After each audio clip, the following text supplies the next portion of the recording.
Chapter 219. The next morning, Yen woke up slightly later than usual. Last night, she kept thinking about things and couldn't fall asleep. She only fell asleep in the middle of the night. When she woke up, it was already late in the morning. It wasn't snowing today, so the sun was out. After washing up, she went to the main room to eat. As soon as she walked in, she almost bit her tongue. "Why are you here?" Yen asked. Someone was sitting at the table in the main room, drinking tea. Qing Mei stood at the side. When she saw Yen, she answered anxiously, "His Excellency came over early in the morning. He told me not to wake you up and to wait here for you to wake up." Xiaoju put down the teacup in her hand. She glanced at her and asked, "Did you sleep well?" "It was okay." Yen scratched her head. She felt that Xiaoju's sudden appearance was very shocking. She subconsciously looked at the roof. This was her house, not the Liang province guards. Qing Mei put the porridge and dishes on the table. Yen looked and said in surprise, "Qing Mei, did you get rich? So much food. These seem to be snacks from Qinxiangji, right? His Excellency sent someone to deliver these." Qing Mei answered uneasily. Originally, the He family ate simple breakfast. It had been more than 10 years, so no one felt that there was anything wrong with it.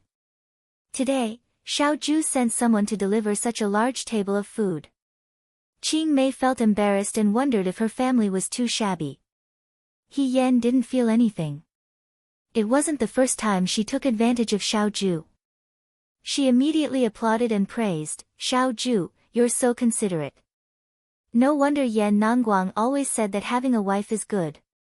You're even better than Princess Shang. I can't find a single flaw." Qi Wu, who was standing in the corner, trembled when he heard this. Was this something a human would say? That was a little too shameless. It was a pity that their young master was bewitched to the point of confusion, but he actually looked quite happy. "Have you eaten?" Yen gave Xiaoju a pair of chopsticks. "Let's eat together." Xiaoju took the chopsticks. "Okay." Qi Wu, she finally knew why her master had left the Shao manor without eating breakfast. She had woken up so early to freeload her own food. He was really bored out of his mind. Usually, the He family didn't discriminate between master and servant. Qing Mei also ate together at the same table. But today, Xiaoju was here. Qing Mei wouldn't come to the table even if she was beaten to death. After hesitating for a while, she dragged Qi Wu away and said that she wanted to sweep the snow. Yen had no choice but to eat with Xiaoju. Qing Mei's porridge was fragrant and soft. She had added red dates, so it was sweet. Yen remembered that this person didn't seem to like sweet things when she grew up. He asked, "I forgot that you don't like sweet things." She reached out her chopsticks and took the red dates from Xiaoju's bowl. She smiled and said, "I'll help you." Xiaoju paused. Xiao family members knew that he was very particular about cleanliness. He didn't like to use things that others had used, let alone pick food from his bowl. Even Xiao Jing couldn't do it. But Yen did this, so he didn't stop her. "But, you didn't come here today just to eat breakfast with me, right?" Yen asked, "What's the matter?" "I plan to go to the Xianchang dojo." Xiaoju said, "You'll come with me." Yen was stunned. "Why are we going to the Xianchang dojo?" "Since you want to expose He Rufei's identity, you need evidence. The Xianchang dojo still has your past essays and scrolls. Maybe they can be of use." "How is that possible?" Yen asked curiously. "Those are things from many years ago. How can the Xianchang dojo still keep them?" Xiaoju pulled the corners of her mouth and looked at her with a mischievous smile. "Don't you know? General Fei Hong and General Feng Yin's calligraphy has been kept in the dojo until today. Every year, when new students come to the spring enrollment, everyone has to look at it." Yen almost choked on his own words. "Are you serious? My calligraphy? Heaven and earth, Xiao Zhu was fine, but her calligraphy back then could not be considered very beautiful. Her handwriting was like a dog's crawl, but it was an exam paper that was always last place. What was there to look at? Over and over again, wasn't it insulting? Who would have thought that the last place in the Xian Chang dojo would one day be on par with the first place and become the dojo's signboard? Sure enough, don't bully the young for being poor. Every dog has its day. I actually don't really want to go, Xiao Zhu said. Oh. He Yan made a sad face.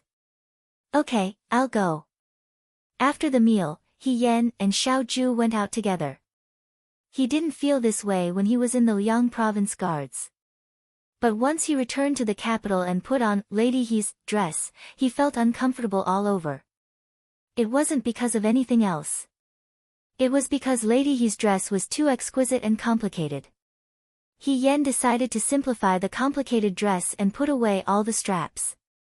It was more convenient to go out. There was no carriage at the door. He Yan paused and asked the person beside him, Xiao Zhu, where's the carriage? The weather is good today. Let's go. He said.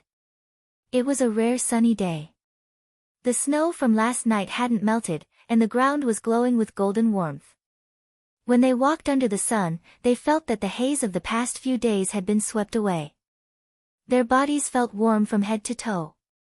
He Yan closed his eyes comfortably and said, it would be great if it was this warm every day. Xiao Zhu turned her head and glanced at him. The young girl had a bright smile. A little sunlight was enough to make her happy. It was hard to imagine that the brave and fierce General Fei Hong on the battlefield was this silly person in front of him. The corners of his mouth curved slightly, and he restrained the smile in his eyes. The two of them walked side by side on the street. Even though He Yan wasn't very famous, Xiao Zhu's face wasn't unfamiliar. People recognized him from afar. Although they didn't dare to approach him, they still pointed and discussed in secret. Isn't that General Feng Yun, military governor Xiao? Who's the girl beside him? I don't think I've seen her before. When did military governor Xiao walk side by side with a girl in the daytime? She must be the fiancée that His Majesty has bestowed upon him. Fiancée? Are you talking about the Marquis He Yan? That's right, that's right. So Marquis Wuan looks like this. She looks so soft and weak. How did she get on the battlefield? He Yan's hearing was outstanding. He accidentally heard the discussions around him. He Yan looked at the man walking beside him. His expression was calm and indifferent. He Yan inexplicably felt that he had been brought out by Xiao Zhu to show his face. So that people would know that Xiao Zhu's fiancé, Marquis Wuan, looked like this. Forget it, she said to herself in her heart. If they want to see, then let them see. In the past, when she wore a mask, she had to hide. Now that she was openly using this face, even if there were people who wanted to substitute her, it would be impossible. Along the way, they were surrounded by people. After walking for a long time, the two of them finally arrived at the entrance of the Xian Chang Pavilion. Years had passed since they parted, but the Xian Chang Pavilion still looked the same as before. The mottled door, the familiar plaque, and the apricot tree at the entrance bent under the weight of the snow. He Yan looked and felt a little emotional. Her days in the Xian Chang Pavilion were not very relaxing. Now that she thought about it, it was full of happy memories.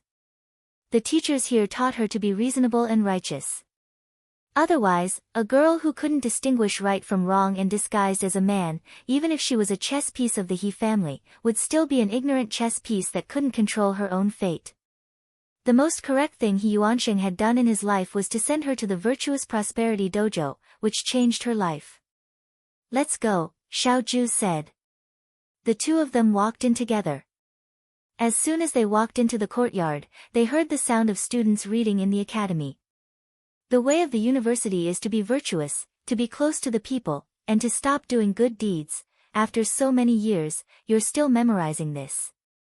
He Yan suddenly recalled the memories of improving together with Lin Shuanghe. It's strange. At that time, I couldn't memorize it no matter how hard I tried. Later, after I joined the army, I recited it every night when I had nothing to do in the camp. Then, I memorized it. Xiao Ju raised her eyebrows. You memorized it in the camp? Of course, He Yan said proudly. In the beginning, before I met my master, my skills were not good, so I could only rely on my brain. You don't know, but in the Fuyue army, anyone who can read is very popular in the camp. They are good at both the pen and the sword. She began to praise herself again. Xiao Ju was about to say something when she suddenly heard someone's voice in front of them. Military Governor Xiao. The two of them looked in the direction of the voice and saw a middle-aged man wearing yellow hemp clothes quickly walking over. This man was very gentle and had an amiable appearance. When he walked in front of Xiao Ju and He Yan, he smiled and said, Military Governor Xiao, why did you think of coming to the academy today? He Yan was stunned. This was Huang Sankai, the teacher who taught mathematics in the Xianchang Academy. He Yan had also taught mathematics in the past. During He Yan's school life, because she was not outstanding in any aspect, it was very difficult for her to gain the teacher's favor. This Mr. Huang Sankai, perhaps because he was not very old at the time, was very gentle and amiable to his students. He did not treat his students differently because of their grades, and was very accommodating. It was also this teacher who used to praise He Yan in the academy. Diligent learning is like a sprout in spring. You don't see it growing, but it grows day by day. Look at Hirufei, you should all learn from him. Because of this, a group of youths were dissatisfied with He Yan. However, when he saw this Mr. Huang, He Yan still felt very close. I was passing by here, so I came to take a look. Xiao Ju replied. Huang Sankai showed an expression of pride, please come in, please come in. Don't blame this teacher for showing a fawning expression. Xiao Ju was now Dewey's famous General Feng Yun and the commander-in-chief of the Right Army. The reason why he did not get promoted was because even if he won the war, His Majesty did not have a higher position to promote him. Moreover, when he was in the Xianchang Academy, instead of saying that the teachers were teaching Xiao Ju, it was more accurate to say that Xiao Ju came to the Xianchang Academy to go through the motions. The teachers in the Xianchang Academy did not have anything to teach him. In order to avoid causing a commotion among the students, He Yan and Xiao Ju went to the teacher's room. The teachers rested in this spacious room during the day and only attended 3 classes a day. Today's class was literature, mathematics, and etiquette. Tomorrow's class was bow, horse, and saber. When He Yan and Xiao Ju walked in, there was no one else in the room. Huang Sankai first poured a cup of tea for the two of them and invited them to sit down. Then he got up and fiddled with the stove in the room. The stove in the room was warm, and a cup of hot tea was very comfortable. I did not expect Military Governor Xiao to be here today. Huang Sankai smiled and looked at He Yan. This is Marquis Wuan, Miss He. He Yan quickly got up and bowed. He Yan greets teacher. She was bowing to the teacher as a student, but it gave Huang Sankai a fright. He quickly got up and bowed back. Miss He is too polite. Please sit down. He Yan sat down. Huang Sankai smiled and said to He Yan, when Military Governor Xiao was a teenager, he was very popular with girls. However, I have never seen him treat anyone differently. At that time, I was wondering what kind of woman his future wife would be. Now, that group of brats have all settled down and gotten married, but I don't see any movement from him. Now that the dust has settled, I can be at ease. This Miss He, Huang Sankai said to He Yan, is very different from ordinary girls. I have stayed in Shuaojing for so many years and have seen countless girls. However, Miss He is the first one I have seen. Military Governor Zhao's eyes are really sharp. He Yan, Huang Sankai probably did not expect that the girl he was praising was a student that he had personally taught in the past. As they were talking, the door opened and someone came in. The two looked over at the same time and saw a thin old man wearing a brown robe and a high bun walk in. Mr. Wei, Huang Sankai stood up and said to the old man, Military Governor Xiao and his fiancée, Miss He, are here. Wei Xianzhang, the curator of the Xianchang Hall, looked at the two. He Yan and Xiao Ju stood up and bowed to him. Wei Xianzhang was not as friendly as Huang Sankai. He only nodded slightly, walked to his desk, and sat down. He put down the book in his hand. He was the one who was in class just now. He Yan leaned closer to Xiao Ju and whispered, "Look, the person I am most afraid of is here." When He Yan was in school, he was most afraid of this Mr. Wei, Curator Wei. Wei Xianzhang was not a commoner. He had an official position.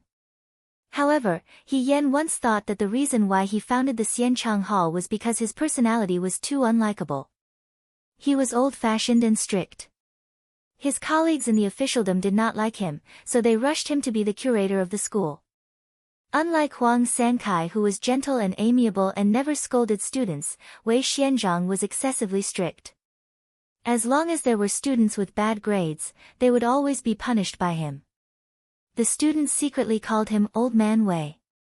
As He Yan was the last in the Xianchang Hall, Wei Xianzhang naturally saw her as the shame of the Xianchang Hall.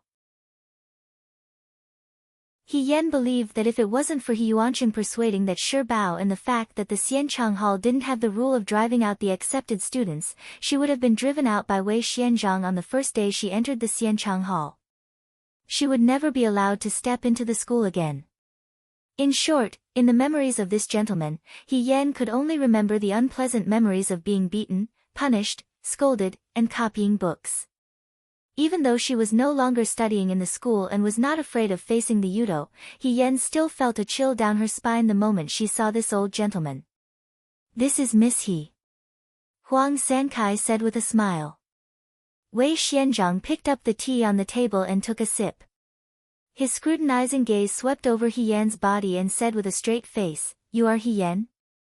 How can a woman join the army to fight and show her face in public?" He Yan?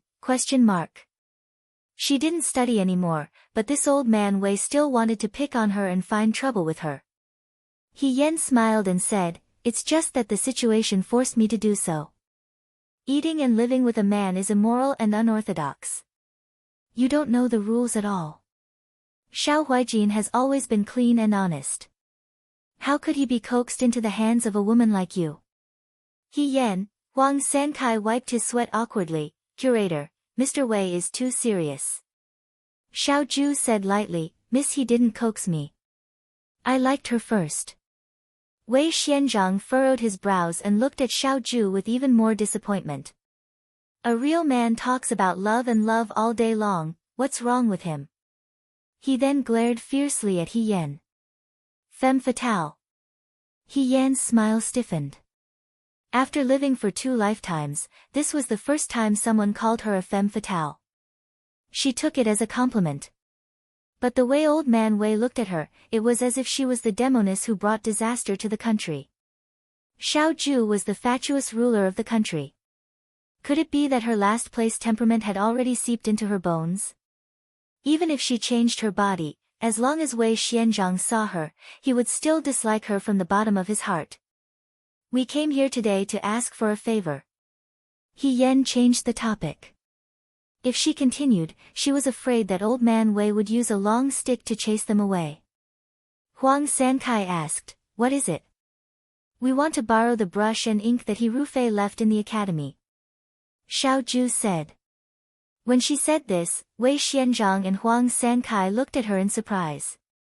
"What does military governor Xiao want to borrow He Rufei's brush and ink for?"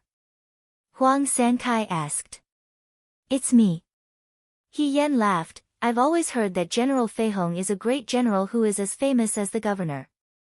My heart is filled with admiration. I also heard that they used to be classmates, so I wanted to see the traces of General Feihong's past." "Nonsense. Ridiculous." Wei Xianzhang slammed the table. His face was green with anger. He pointed at He Yan and said, "How can you be like this, like this?" He Yan guessed what he wanted to say and thoughtfully reminded him, "Xiao Qin, Mu Chu, Xiao San, Mu Si." "You." Wei Xianzhang was furious. He turned and looked at Xiao Ju, Xiao Huijin, this is the wife you chose. The corner of Xiao Zhu's mouth twitched and she said, it's nonsense. Sir, don't take it to heart. Please take a look at He Rufei's brush and ink first. He Rufei is a student of my Xianchang Academy. Wei Xianzhang flicked his sleeves and said, he is also a famous general of Dewei. How can his brush and ink be seen by just anyone? He Yan thought to himself. He didn't expect her to be so important in Wei Xuanzhang's heart. For a moment, he was touched and his resentment towards this old man disappeared. I'm not asking as a student, Xiao Zhu said calmly. I'm asking as the governor of the right army. Huang Sankai shuddered. He knew that when this young master was in the Xianchang Academy, although he didn't seem to cause trouble, he was definitely not an obedient person. Most of the time, he was just too lazy to do it. Now that he was talking about his official position, the Xianchang Academy couldn't act rashly in front of the right army's governor for the time being. He pulled Wei Xianzhang and squeezed out a smile. What are you saying? If military governor Xiao wants to see it, he can do so at any time. General He's brush and ink are stored in the study. The two of you, please follow me. Wei Xianzhang was furious. Huang Sankai, curator. Huang Sankai leaned closer to him and whispered, that's Commander-in-Chief Xiao we're talking about. Besides, most of the students who attend the spring recruitment every year are here because of Commander-in-Chief Xiao and General He. If we offend military governor Xiao, in the future, military governor Xiao will spread the word that everyone else will go to the Imperial College. What kind of talents will our Xianchang Academy be able to recruit? Wei Xianzhang didn't speak. He only knew how to teach and didn't know anything about politics or business. Ordinary chores were taken care of by Huang Sankai. At this moment, when he heard Huang Sansai's words, he knew that what he said was reasonable. In the end, he couldn't keep his face. He snorted and left in a huff. Mr. Wei is just a bit old-fashioned. He doesn't have any ill intentions. Huang Sankai didn't forget to rope in He Yan. Miss He, please don't take it to heart. I know. He Yan smiled and said, I won't take it to heart. That's good. Huang Sankai brought the two of them into the library of the Xianchang Academy and left first. The library had a total of 3 floors. The topmost floor retained the brushes and ink left behind by the students in the past. In the past few years, the most famous people in the Xianchang Academy were He Yan and Xiao Zhu. Therefore, the scrolls, paintings, and paintings they left behind were sealed on the same shelf. The top row was Xiao Zhu's, and the bottom row was He Yan's. He Yan took out a stack of exam papers and casually took out one. It was mathematics, and a C was clearly drawn on it. The paper was full of mistakes. The moment He Yan saw it, she subconsciously hid the exam paper behind her back. Xiao Zhu glanced at her and sneered, it's not like you haven't seen it before. Why are you hiding it? He Yan pursed her lips and thought for a while. Then, she said, I think it's unfair. Xiao Zhu took out a book and casually flipped through it. What's unfair? Think about it. He Yan answered seriously. When you met me, I was at the lowest point of my life. I didn't know anything and I wasn't good at anything. What you saw was the worst version of me. When I went to the battlefield, I knew everything. You didn't see me at my best. But when I saw you, you were always so good. He Yan said, don't you think it's unfair? Xiao Zhu laughed. Just as she was about to speak, she suddenly looked downstairs and her expression changed slightly. Someone came in. It can't be. He Yan whispered, didn't Mr. Huang tell us to look for books ourselves? Why did he let other students in? If those students saw us, wouldn't it be lively again? But soon, she realized that this was not the case. The footsteps coming up the stairs obviously belonged to someone who knew martial arts. Xiao Zhu and He Yan looked at each other and the two of them quickly hid behind another row of bookshelves. The distance between the bookshelves was very narrow.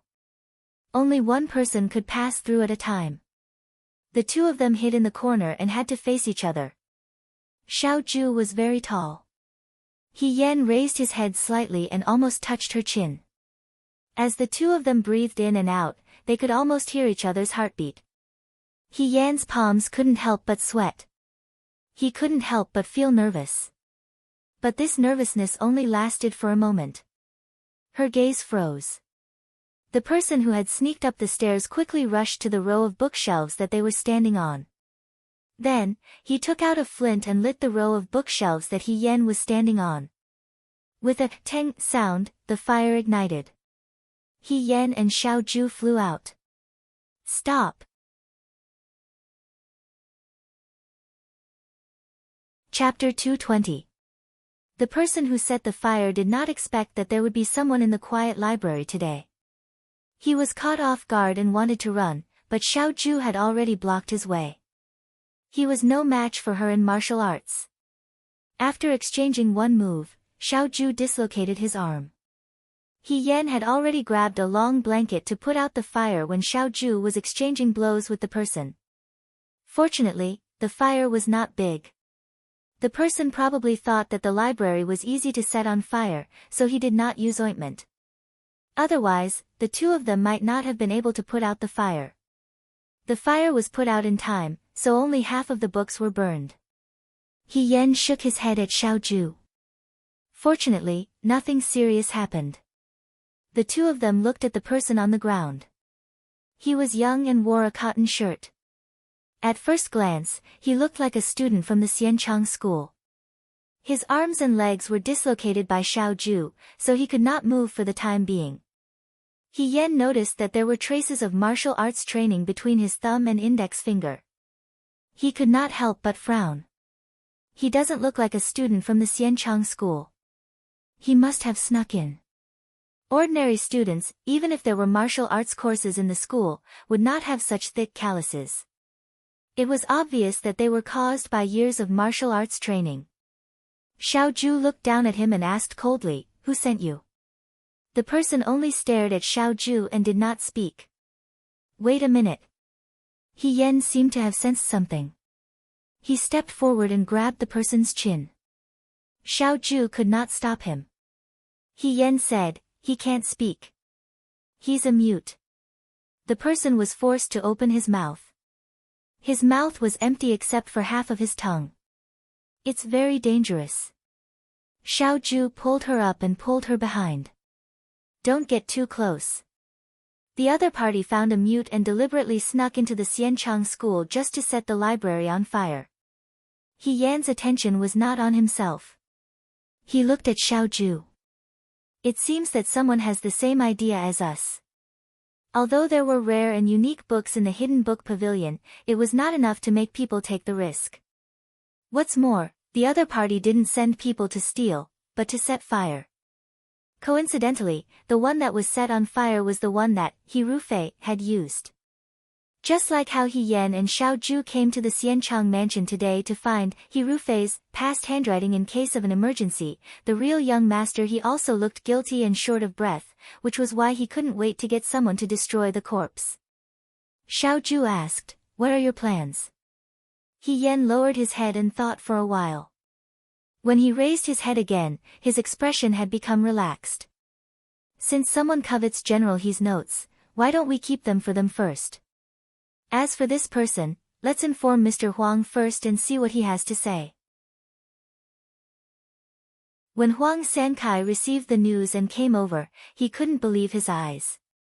He had only let Xiao Ju and He Yan into the hidden book pavilion for less than a stick of incense's time. How could someone suddenly set fire to it? Mr. Huang, Xiao Ju gestured to the person on the ground. Is this person a student of the school?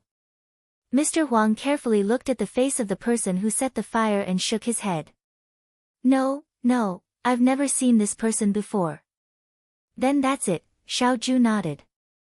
This person snuck into the school and just failed to set fire to it. I saw it. Mr. Huang hurriedly went to check the bookshelf that had just caught fire. The scattered test papers on the ground, the half-burnt book, and the smell of burnt wood in the pavilion all proved that Xiao Ju was not lying.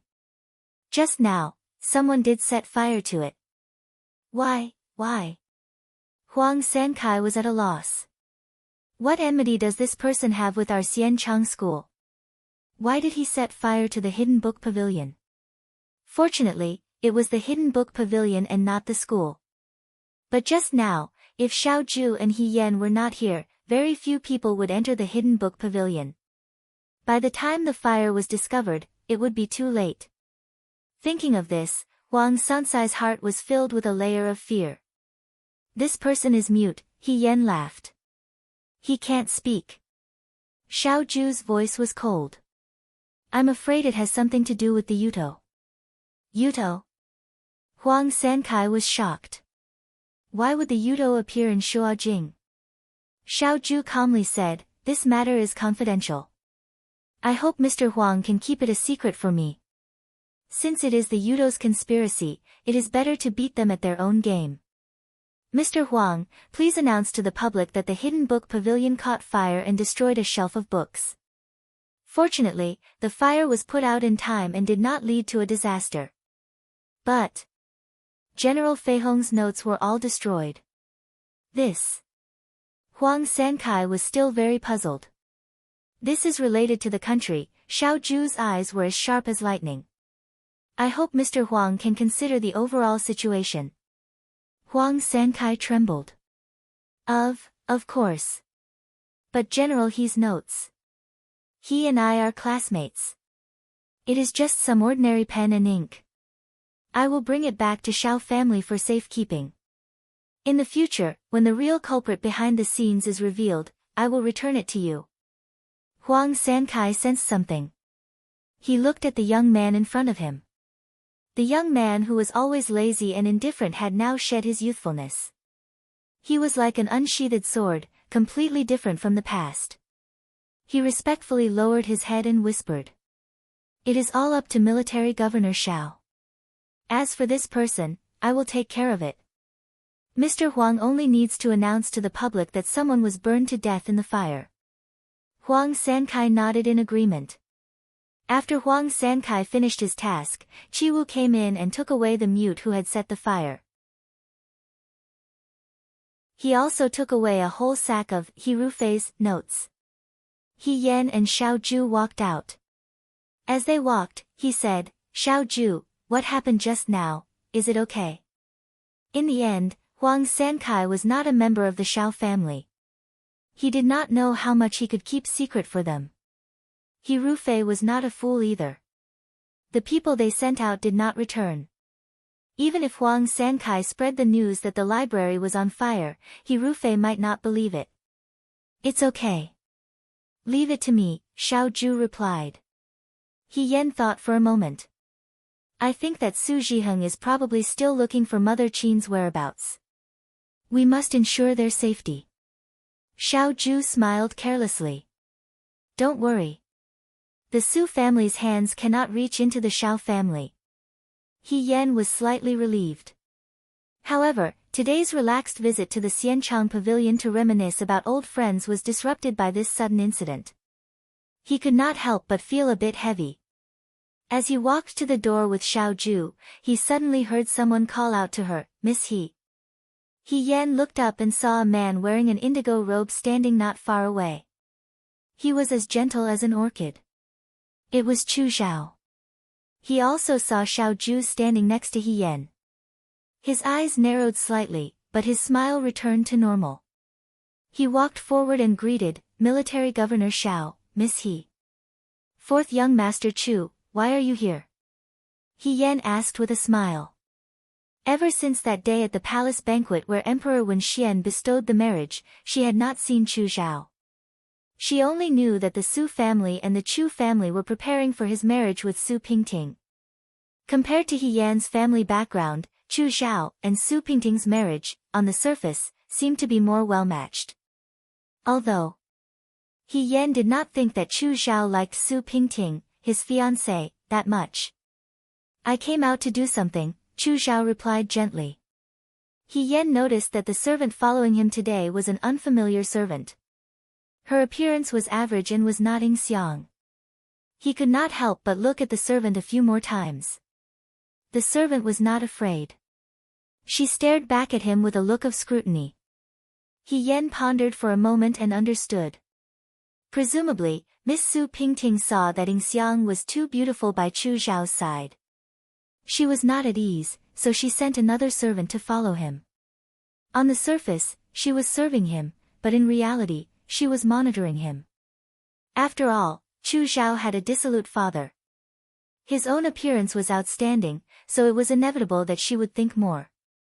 However, Chu Zhao was a little pitiful. As a man, he could not even decide whether to keep his servant by his side. Today was just the beginning. Once he got married, that Miss Su Pingting would only become worse. The maidservant also looked at He Yen with a bit of vigilance, as if Chu Zhao was a big fat piece of greasy meat, and all the women on the street were like hungry dogs, staring at him very closely. He Yen did not want to get into trouble, nor did he want to be a target for others. He said, "Xiao Ju and I still have something to do. We will leave first." When Chu Zhao heard the two words, Xiao Ju, he was stunned. His eyes looked at the two of them and then he smiled, "Then, let's meet again another day." He Yen nodded and pulled Xiao Ju away in a hurry. After the two of them left, Chu Zhao looked at the door of the Xian Chang pavilion. His eyes flashed with a trace of deep thought. The servant girl beside him urged, "Fourth young master, it's not early. You should go to the silk shop to choose cloth first." Miss said that all matters related to the wedding must be seen by fourth young master. The young man covered the haze in his eyes and smiled, "Okay." At the Su family's door, the servant Fu Wang was holding a broom and was currently sweeping the floor. He had been absent-minded for the entire afternoon. In fact, it had not been a day or two. Ever since he told the other party about Mother Qin's whereabouts, the mysterious person who was generous had not appeared again. Fu Wang felt very disappointed. He originally wanted to make a big profit from this person before leaving. He did not expect that he would disappear. He felt a bit of regret. He should not have told the other party about Mother Qin's whereabouts so early. Perhaps if he had delayed a bit longer, he could have squeezed more out of the other party. Once he got used to the easy way of getting money, Fu Wang felt particularly unsatisfied when he looked back at the meager monthly allowance. He swept the floor. Suddenly, a copper coin rolled in front of him. Fu Wang subconsciously followed it. He wanted to pick it up, but after taking a few steps, the copper coin was suddenly stepped on by a boot. He was startled. He raised his head and saw a tall man wearing a bamboo hat standing in front of him. The man said in a low voice, "Are you Fu Wang?" Fu Wang was startled and stammered, "Yes, yes. Tea house at the corner of the street. See you at the old place." After saying this, the other party lifted his foot and turned to leave. Fu Wang stared blankly at the dirty copper coin. He bent over and picked it up. He wiped the stain on it and put it in his sleeve. His heart was beating fast. When his companion who went to the toilet returned, Fu Wang used his diarrhea as an excuse to slip away. He went to the tea house where he used to meet with the mysterious person. It was still the innermost tea house. The man from before had already taken a seat. Fu Wang walked in with suspicion in his heart. Although this person's clothes were very similar to the previous person, they were not the same person. Compared to the previous mysterious person, this person in front of him was obviously much taller. "Young master is, the person who asked you to find Mother Qin last time can't come now.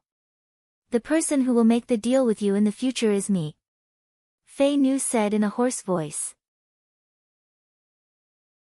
Xiao Ju asked him to come to the Su family in order to make a deal with this servant called Fu Wang. At the same time, He Yen would be safely removed from this matter to avoid leaving any evidence behind. Fu Wang was startled and carefully asked, "May I ask, the previous young master, dead?" The other party's voice was extremely cold. "So, don't ask what you shouldn't ask, and don't look at what you shouldn't look at." These cold words startled Fu Wang. Although he was greedy for money, he also cherished his life. When he heard that the previous mysterious person had died, he couldn't help but have a myriad of thoughts. After all, even now, he didn't know who that person was or why he was asked to find out Mother Qin's whereabouts. Then, "Young master, why are you looking for me?" Fu Wang asked tentatively. "I want you to search the Su family for all the old belongings of the deceased young Mistress Su, as well as the whereabouts of all the people related to young Mistress Su," the man said concisely. Previously, he was looking for people and things related to concubine Mother He. Now, he was looking for young Mistress Su. Why? Before Fu Wang could speak, he saw the man in front of him take out a box from beside him and put it on the table.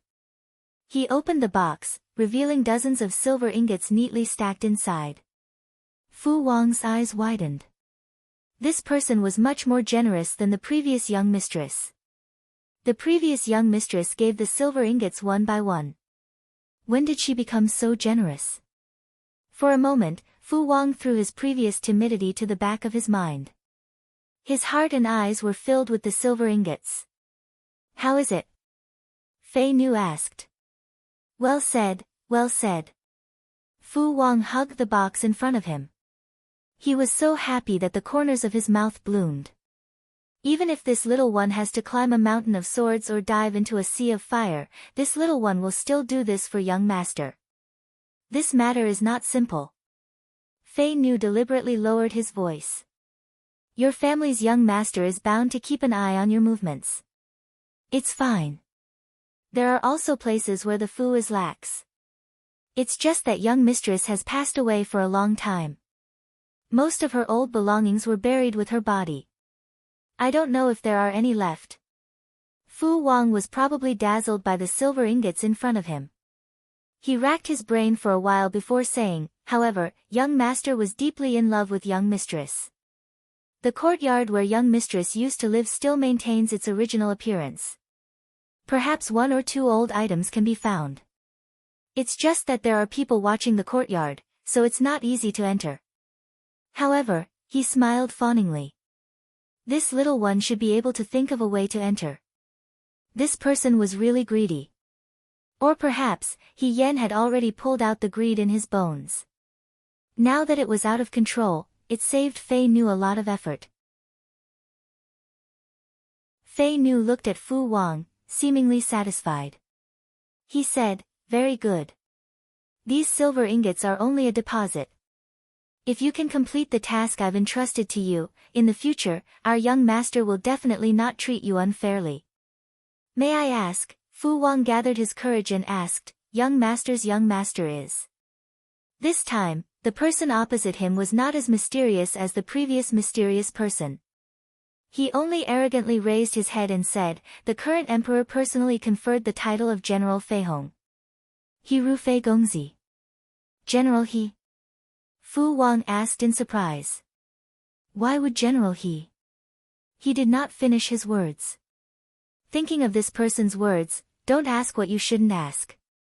He smiled fawningly and said, I know. This little one will definitely do a good job for General He. After the task was completed, Fu Wang returned to the Su residence. He did not want to be out for too long and arouse suspicion. Fei Nu sat in the tea room. He drank the tea in front of him in one gulp and also stood up to leave. In the Crown Prince's residence, there was music and dancing today. The Crown Prince was in an extremely good mood. He half leaned on the soft couch and watched the dancing maids. Su Jingfu sat beside him. Prime Minister, why do you have time to visit me today? The Guang Yan smiled and said, Xilan and Pingting's marriage is approaching. The Su residence should be very busy. Su Jingfu smiled and replied, the affairs of the residence are handled by my wife. Today, I came to see Your Highness about the matter of the Wu Tua envoy. The Guang Yan stopped drinking and looked at Su Jingfu. Oh. What is Prime Minister's opinion? In less than half a month, the Wu Tua envoy will arrive in the capital, Su Jingfu said. Right now, there are more people in favor of peace than war. It will not be difficult to convince His Majesty. However, I hope that Your Highness will reconsider the matter of opening the market. What does Prime Minister Su mean? The Guang Yan asked indifferently. It was your idea to cooperate with the Yuto. Since it was the Yuto who suggested opening the market, why did Prime Minister Su change your mind at the last minute? Su Jingfu was not angered by the Crown Prince's attitude. He only smiled and said, "It's not that I changed my mind. It's just that now that Xiao Huaijin has won the war, the initiative is now in Dewey's hands. There's no need to feign civility with the Yuto. Once the market is opened, it will be difficult to negotiate with the Yuto. It's better to raise the price now. Otherwise, won't the Yuto have the final say?" A hint of displeasure appeared on the Crown Prince's face. However, this expression was quickly concealed. Prime Minister Su's words are reasonable. However, Prime Minister Su needs to be clear about one thing. You, this prince, and the Yuto have private dealings. Once this matter spreads, how can there be a future? The Yuto has something on us. If we don't give them the right to open the market in Dewey, will they let this matter rest? If they do something behind this prince's back, what if they delay this prince's great undertaking? The female performer in the room had unknowingly retreated. Su Jingfu was silent for a moment. He then cupped his hands and said to the Crown Prince, "Your Highness is wise." The Guang Yan smiled slightly. At this time, a beautiful woman wearing a wide-sleeved hibiscus fairy dress walked in from outside. She held a small silver pot in her hand. She walked in front of the Crown Prince, knelt down, and offered the wine in the pot. The Crown Prince drank the wine in front of her in one gulp. Then, he pulled the woman into his arms. The woman raised her head, revealing a beautiful face. Su Jingfu finally saw clearly that it was Ying Xiang, who was given to the Crown Prince by Chu Zhao a few days ago. Ying Xiang saw Su Jingfu and smiled sweetly. "Ying Xiang greets the Prime Minister. The servant sent by Xilan is indeed clever and quick-witted." The Guang Yan pinched the beautiful woman's face in satisfaction. "She's quite worthy of this prince's goodwill." "Very good." Ying Xiang rebuked, "Your Highness is too kind. This servant doesn't dare." Su Jingfu's smile froze slightly. In the past, this servant by Chu Zhao's side was too beautiful. Su Pingting had brought this servant to him many times to punish Ying Xiang. However, Su Jingfu also found out that Ying Xiang was saved by Chu Zhao at the entrance of the brothel. It was probably because Ying Xiang's experience reminded him of his mother, Yi Runmei, that he had a whole new level of respect for Ying Xiang. Chu Zhao was someone he had his eyes on. Su Jingfu did not want their teacher-student relationship to be damaged because of a little servant girl. Moreover, Ying Xiang had always been by Chu Zhao's side. This could also be a test. If Chu Zhao was only a man who was greedy for beauty, then he would not be of much use. There was no need for him to stay by Su Pingting's side. After so many years, Chu Zhao had obviously accepted the test. He had no romantic feelings for Ying Xiang. As Chu Zhao and Su Pingting's wedding date approached, Su Pingting became more and more anxious.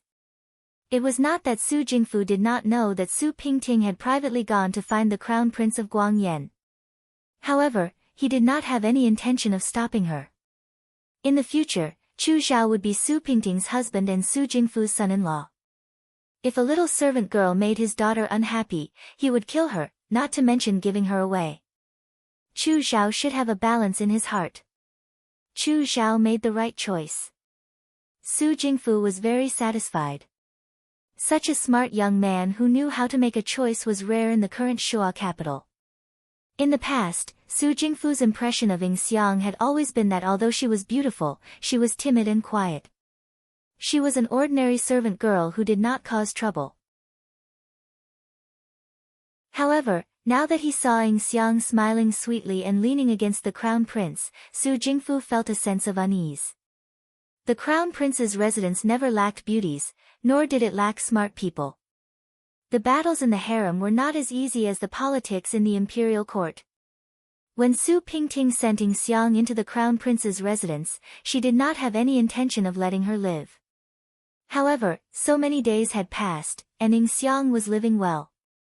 She had even received the Crown Prince's love. This was not something that could be achieved with just beauty. The innocent beauty's eyes were clear, as if she did not understand the filthy things of the world. Among all the beauties, she was like a dewdrop in the morning, with a fragile purity. Even the Guang Yan, who did not cherish beauties, looked at her with pity. Su Jingfu sat for a while, then got up and left. After he left, the Guang Yan ordered the servants to take away Su Jingfu's bowl, chopsticks, and cups. An old man. He is just a prime minister, but he thinks he is some big shot. He even wants to meddle in my affairs. The crown princess Guang Yan's eyes were filled with viciousness after Su Jingfu left. I think his hands are reaching too far. Ying Xiang leaned against the Guang Yan, her small hand gently stroking his chest to help him breathe. She comforted him softly, Your Highness does not need to be too angry. This world will belong to Your Highness in the future. Your Highness will do whatever you say. Why do you need to listen to others? These words greatly pleased the Guang Yan. The Guang Yan kissed her on the cheek.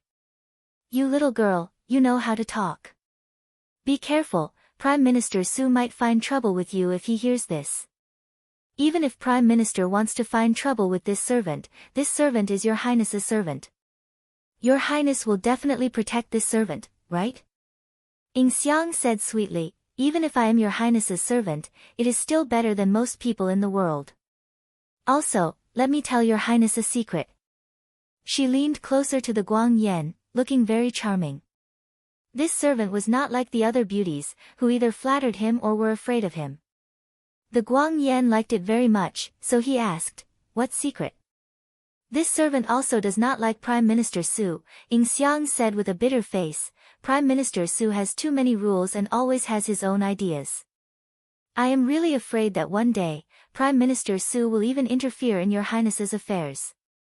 If Your Highness sends this servant away, that would be terrible.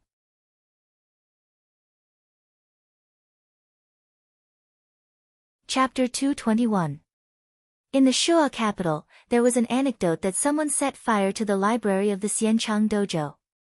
The arsonist was found and died in the sea of fire. An entire shelf of books was burned. Coincidentally, it was the notes that General Feihong He Rufei had left behind when he was studying in the academy. The Xianchang dojo had been famous for so many years and had produced two famous generals. Of the two famous generals, if General Fengyun was said to be a genius in the hearts of young people, then General Feihong He Rufei was often used as a role model by teachers to educate students. You have to know that when General He was in the Xianchang dojo, he was not good at his studies and was often last place. Even so, hard work can make up for it. Today, he is still not a great general of the Dewei. Therefore, not everyone in the world is a genius. But if you work hard, you can achieve great things. General He was an example of, hard work can make up for it. Just relying on the words of his classmates and teachers was not enough. The notes in the library were evidence. Now that this evidence was mysteriously burned, many teachers in the Shuo capital secretly cursed the arsonist for being immoral. But at the same time, the students in the academy all cheered. After all, being forced to make up for it with hard work was not an easy thing to do. In the He residence, He Rufei sat in the study and looked at the subordinate that reported the news. You are saying that the death soldiers that were sent to set the fire did not even leave behind a corpse? He asked. That's right. Rufei, He Yuanqing narrowed his eyes, do you feel that something is wrong? They just burned a shelf of books and died in the fire. Not even a corpse can be found. I feel that something is wrong. The subordinate respectfully replied, I asked around the Xianchang dojo. The fire in the library is true. Now, all the students in the academy have returned home. The head of the academy is asking people to repair the burned shelves. It is said that not a single note of General He's was left behind. He Yuanqing thought for a moment, Rufei, if you are worried, do you want to personally go?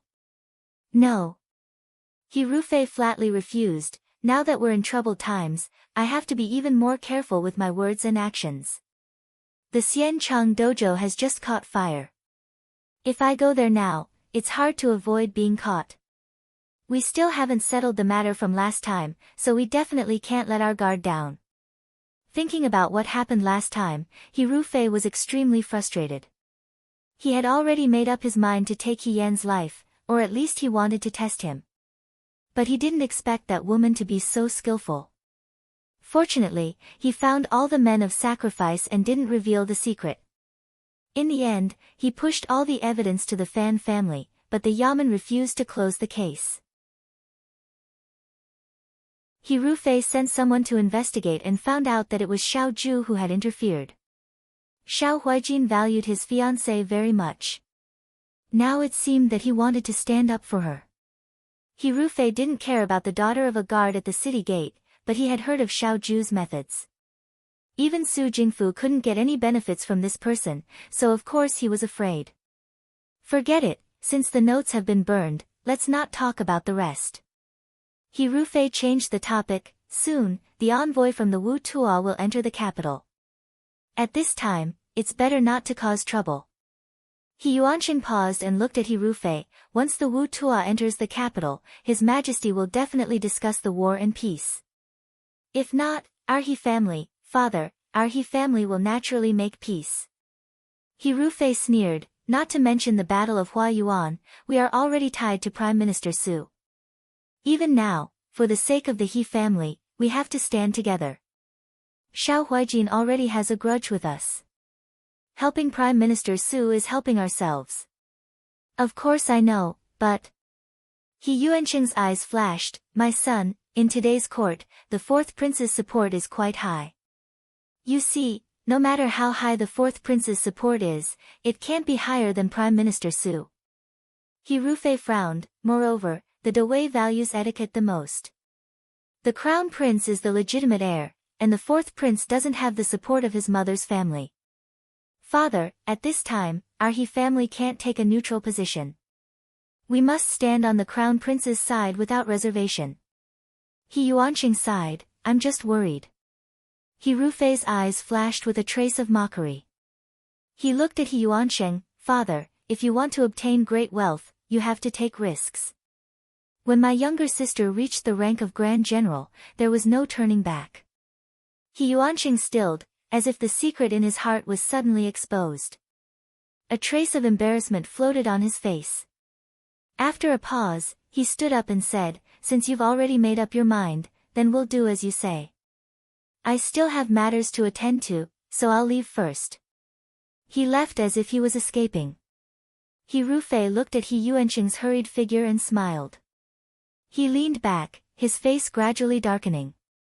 He didn't know when it started, but the entire He family had started to act according to his wishes. Even He Yuanqing and He Yuanliang had to be careful when they spoke to him. He Rufei had heard more than once from the servants in the residence that the eldest young master's temperament had become more and more eccentric in recent years. He was especially different from the past.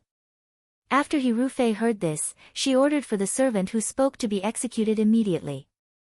After a few times, no one dared to gossip behind his back. Those who achieved great things didn't care about trifles. Of the two brothers of the He family, He Yuanliang was cowardly, sly, and cunning. He Yuanqing was vicious and merciless, but unfortunately, he had many misgivings and didn't dare to take a risk. Now, there was only a woman with the same name and surname, and she had become enemies with Xiao Huijin. When he did things, his hands were tied, and he was an eyesore. How could they know that if they wanted to achieve great things, their hands would be stained with blood? For example, in the Battle of Huayuan, in order to prevent future troubles, he took the initiative to get in touch with Su Jingfu. Su Jingfu and Yuto also had secret dealings. It was just a casual matter, but He Yan's trusted subordinates were all buried in that battle that didn't require him to pay such a high price. After that, there were very few people who understood General Fei Hong. As a general, he had a clear conscience. He Rufei didn't feel the slightest bit of guilt for his own actions. He also didn't feel the slightest bit of sympathy for his cousin who died early. Before He Yan became General Fei Hong, she had already lived under his name for many years. If it weren't for his identity as eldest young master, a woman living in this world should have followed the rules and regulations and followed the husband after marriage. How could there be anything that came after? It could be said that all the military merits that He Yan had earned were originally obtained by relying on his name. Now, everything was just returning to its rightful owner. Not to mention that Marquis Wuan was obviously a substitute pretending to be a ghost. Even if the real He Yan came to take his life, he wouldn't be the least bit afraid. Because, this should have been his in the first place. On this day, He Yan left early in the morning and only returned home when it was close to evening. Lady Fan in prison was still crazy, and he couldn't get any useful information out of her. Mother Qin was hidden in the Xiao family, but what she knew was very limited. Su Zhiheng didn't truly trust He Wanru, and Mother Qin deliberately avoided the murder case at the time. Therefore, other than a witness, there wasn't much other evidence for the time being. He Yan could only make a trip himself. Although she was now Marquis Wuan, she hadn't established her own network in the imperial court. Her colleagues saw that she was a woman, and although they flattered her on the surface, they actually despised her in their hearts. Other than classmates like Lin Shuanghe and Yan He, there were very few officials in the imperial court who could be on good terms with her. Fortunately, although the title of Marquis Wuan wasn't very useful, the title of Xiao Zhu's fiancé was more convenient than He Yan had imagined. As long as she brought up Xiao Zhu, most of her colleagues were still willing to give her face. He Yan used the title of Xiao Zhu to inquire about matters within the Fuyue army. As she probed like this, she really did find some clues. Ever since He Rufei received the title of Feihong, the Wei was peaceful and there were very few wars. He had always stayed in Shuajing and never left the city. The Battle of Huayuan was the first time He Rufei went to the battlefield after a few years. In that battle, He Rufei led the Fuyue army to a Pyrrhic victory, and all of his trusted subordinates died in battle. None of the deputy general's subordinates who were even slightly close to He Rufei survived. Most of the soldiers who participated in that battle were ordinary soldiers who didn't have access to the secrets of the war. However, even if this was the case, there were still some secret rumors that spread. The general that day was very different from before. He seemed to have an argument with the military advisor, but the military advisor had already died in the Battle of Huayuan. However, when the Yudo came that day, we had the advantage. However, the general didn't move, and in the end, gave the Yudo an opportunity. However, maybe we were thinking too much. The general has been through hundreds of battles, and naturally isn't someone that we can figure out. The soldier added. Because General Feihong's name was too famous, no one doubted his tactics, and no one doubted his loyalty. However, He Yan knew that He Rufei was purposely sending those people to their deaths. Before this, He Rufei had never led an army. In the Battle of Huayuan, he was able to let his most valued subordinates be completely wiped out, and he was able to escape unscathed. There was no such logic in the world, unless he had been secretly colluding with the Yudo. Thinking about this, He Yan realized that when she pretended to be He Rufei in the Rundu and attacked the Yudo's camp, General Huye's reaction was also very thought-provoking. If He Rufei really wanted to protect his identity from being exposed, and did not hesitate to ask a tiger for its skin, and betray the country's ruler, this crime was unforgivable. As she thought about this, she unknowingly walked to the door. Just as she entered the door, Qing Mei saw her and hurried over, saying, "Miss, you're finally back. What's wrong?" He Yan asked curiously. Ever since her identity was exposed, He Yan had let Xiao Zhu take Qi Wu away during the day, and come back at night. A good bodyguard couldn't just stay by her side and not do anything. Therefore, after Qi Wu left, Qing Mei went back to her old days. It was rare to see her so flustered. Someone came to the house, Qing Mei said in a small voice. They said they were looking for Miss. Just as she finished speaking, He Yan heard a familiar voice, "Big brother." She turned around and saw a yellow-clothed youth with red lips and white teeth running over from the hall. He walked 2 circles around her with a face full of surprise. "Big brother, I didn't think you were really a woman." Qing Mei reminded him kindly, "Little Gongzi, our family's miss is a woman." He Yan didn't expect Cheng Li Su to come to his house. It seemed to have been a long time since he last saw him. This youth had grown a bit taller, but his eyebrows were still as arrogant as before. "Why are you here?" He Yan asked. "Today, I snuck out when no one was paying attention," Qingli Su said with a bitter face. "After I returned to the capital from the Yangzhou Guard, I was forced to go to school. I had no freedom at all.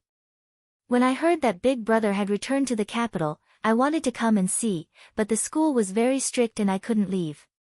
When I returned, I heard that you were a woman, and that you had become my uncle's fiancé." "Big Brother? What's going on? How did you become a woman?" It had been so long, but he didn't expect someone to still be concerned about this matter. He Yan was helpless and could only say, "I was a woman to begin with. At the time, I was forced by the situation and had no choice but to disguise myself as a man and enter the military. When I returned to the capital, my identity was naturally revealed. I'm sorry for the misunderstanding." As soon as he said this, he heard another voice say, "So, you admit that you lied?" He Yan was startled and saw Song Taotao walk out from the back. The little girl was even more lively and delicate than when she was in the Yangzhou Guard.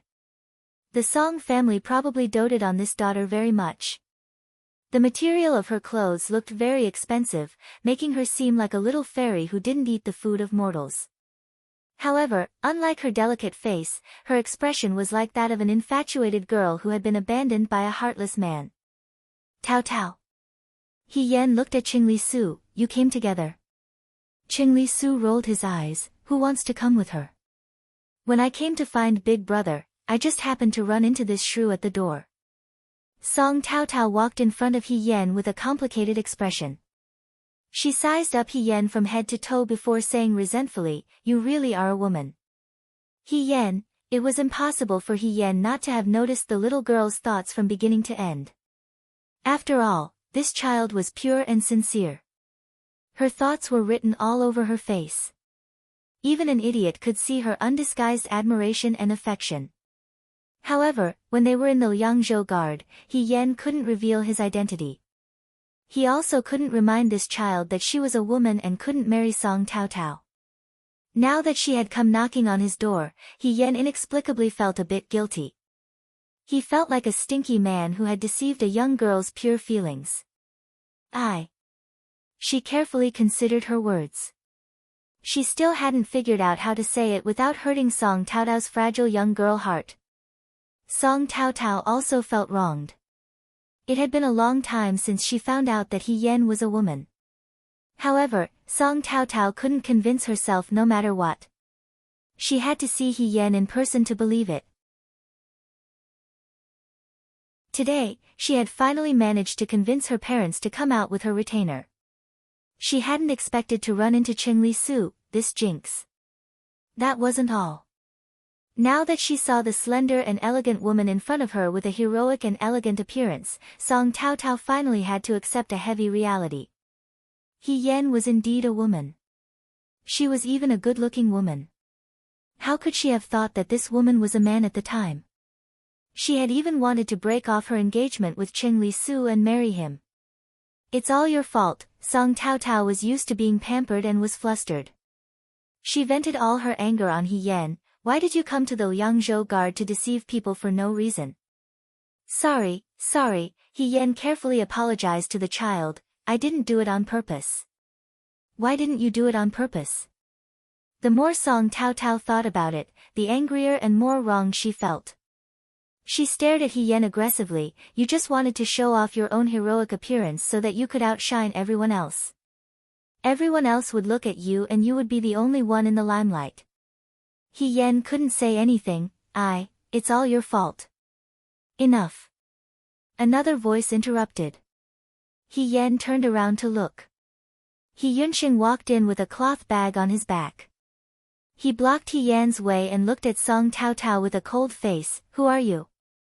Who allowed you to be so impudent to my sister in my house?" He Yan felt a headache coming on. Right now, there was only her, Qing Mei, and the naughty child in the room. The situation was very awkward. "Yunsheng, this is Miss Song, and this is young Master Cheng. They are all friends I made in the Yangzhou Guard." She then said to Song Tao Tao and the others, "This is my younger brother, He Yunsheng." "Friends?" He Yunsheng glanced at Song Tao Tao and said unhappily, "How can friends be so aggressive?" "He Yan, I already told you not to be friends with just anyone." Song Tao Tao was stunned for a moment. He Yunsheng's appearance was too sudden and she didn't react for a moment. At this moment, after hearing He Yan's words, she focused her attention on He Yunsheng again. In fact, He Yunsheng was a bit similar to He Yan, but he wasn't as warm and gentle as He Yan. He always had a smile on his face when he met people. He was taller than He Yan by a head. The handsome and cold young man standing there was quite eye-catching. A man who looked similar to He Yan, but his temperament was completely different. This feeling was very strange. Song Tao Tao stared at him blankly and forgot to talk back. He Yan fiercely pulled He Yunsheng's arm and whispered in his ear, "She's a girl.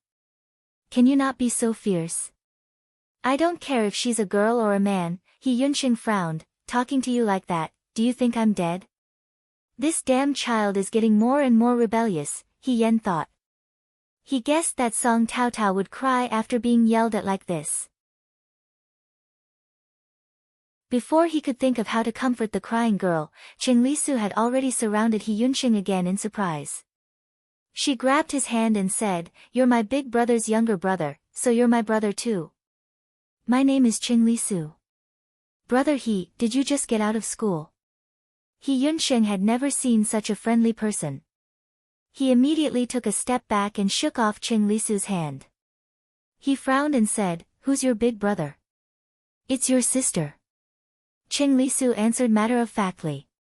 As soon as the words came out of her mouth, she seemed to feel that it was wrong and quickly changed her words. "It seems that I shouldn't call her big brother now. How about calling her sister?" No, my big brother is my uncle's fiancé. In that case, I should call her aunt." He looked up at He Yan and called out with perfect articulation, "Aunt." "He Yan, how did she get such a big nephew out of nowhere?" That was not all. Cheng Lisu looked at He Yunsheng and said, "You're my aunt's brother, so I should call you Uncle." "Uncle He." The He siblings were shocked by Cheng Lisu's natural way of calling him a relative. Even Song Tao Tao could not stand it and scolded her, "Why are you calling him that? Be careful, or military governor Shao will come after you if he hears you." "I'm not calling him that. Anyway, I'm going to be your aunt sooner or later." Cheng Lisu did not feel that there was anything wrong with having a lower seniority. She said happily, "In the future, I'll have 2 more relatives. Aunt, uncle, I haven't eaten yet. Do you want to have dinner together?" He Yunsheng could not take it anymore. He said to He Yan, "What kind of people have you befriended?" He turned around and left in a huff. He Yan, she couldn't be blamed. Cheng Lisu had never played by the rules. She smiled and looked at Song Tao Tao. "Tao Tao, have you eaten? Do you want to eat together?" She thought that the little girl was here to denounce her today, and this meeting was not very pleasant. Second Miss Song, who was pampered and spoiled, might not be used to eating in this rough house. Unexpectedly, Song Tao Tao paused and nodded as if nothing had happened. "Okay." He Yan was really frightened. What was going on today? Both of them did not play by the rules. However, since they had already stayed, they still had to pay for the meal. However, the He family's food was simple. He was afraid that it would not suit the young master's and young lady's tastes. He Yan ordered some money and had Ching Mei go out and buy some side dishes. When He Sui came back, he was quite surprised by the people in the house. When he heard that they were He Yan's friends from the Liang Province Guard, he immediately smiled and greeted them, thinking that they were familiar juniors. Everyone ate at the same table. Other than Song Tao Tao, who was silent, and He Yunsheng, who had a sour face, they got along quite well. He Sui always wanted to know how He Yan was doing in the Liang Province Guard. However, it was not good to ask Xiao Ju all the time.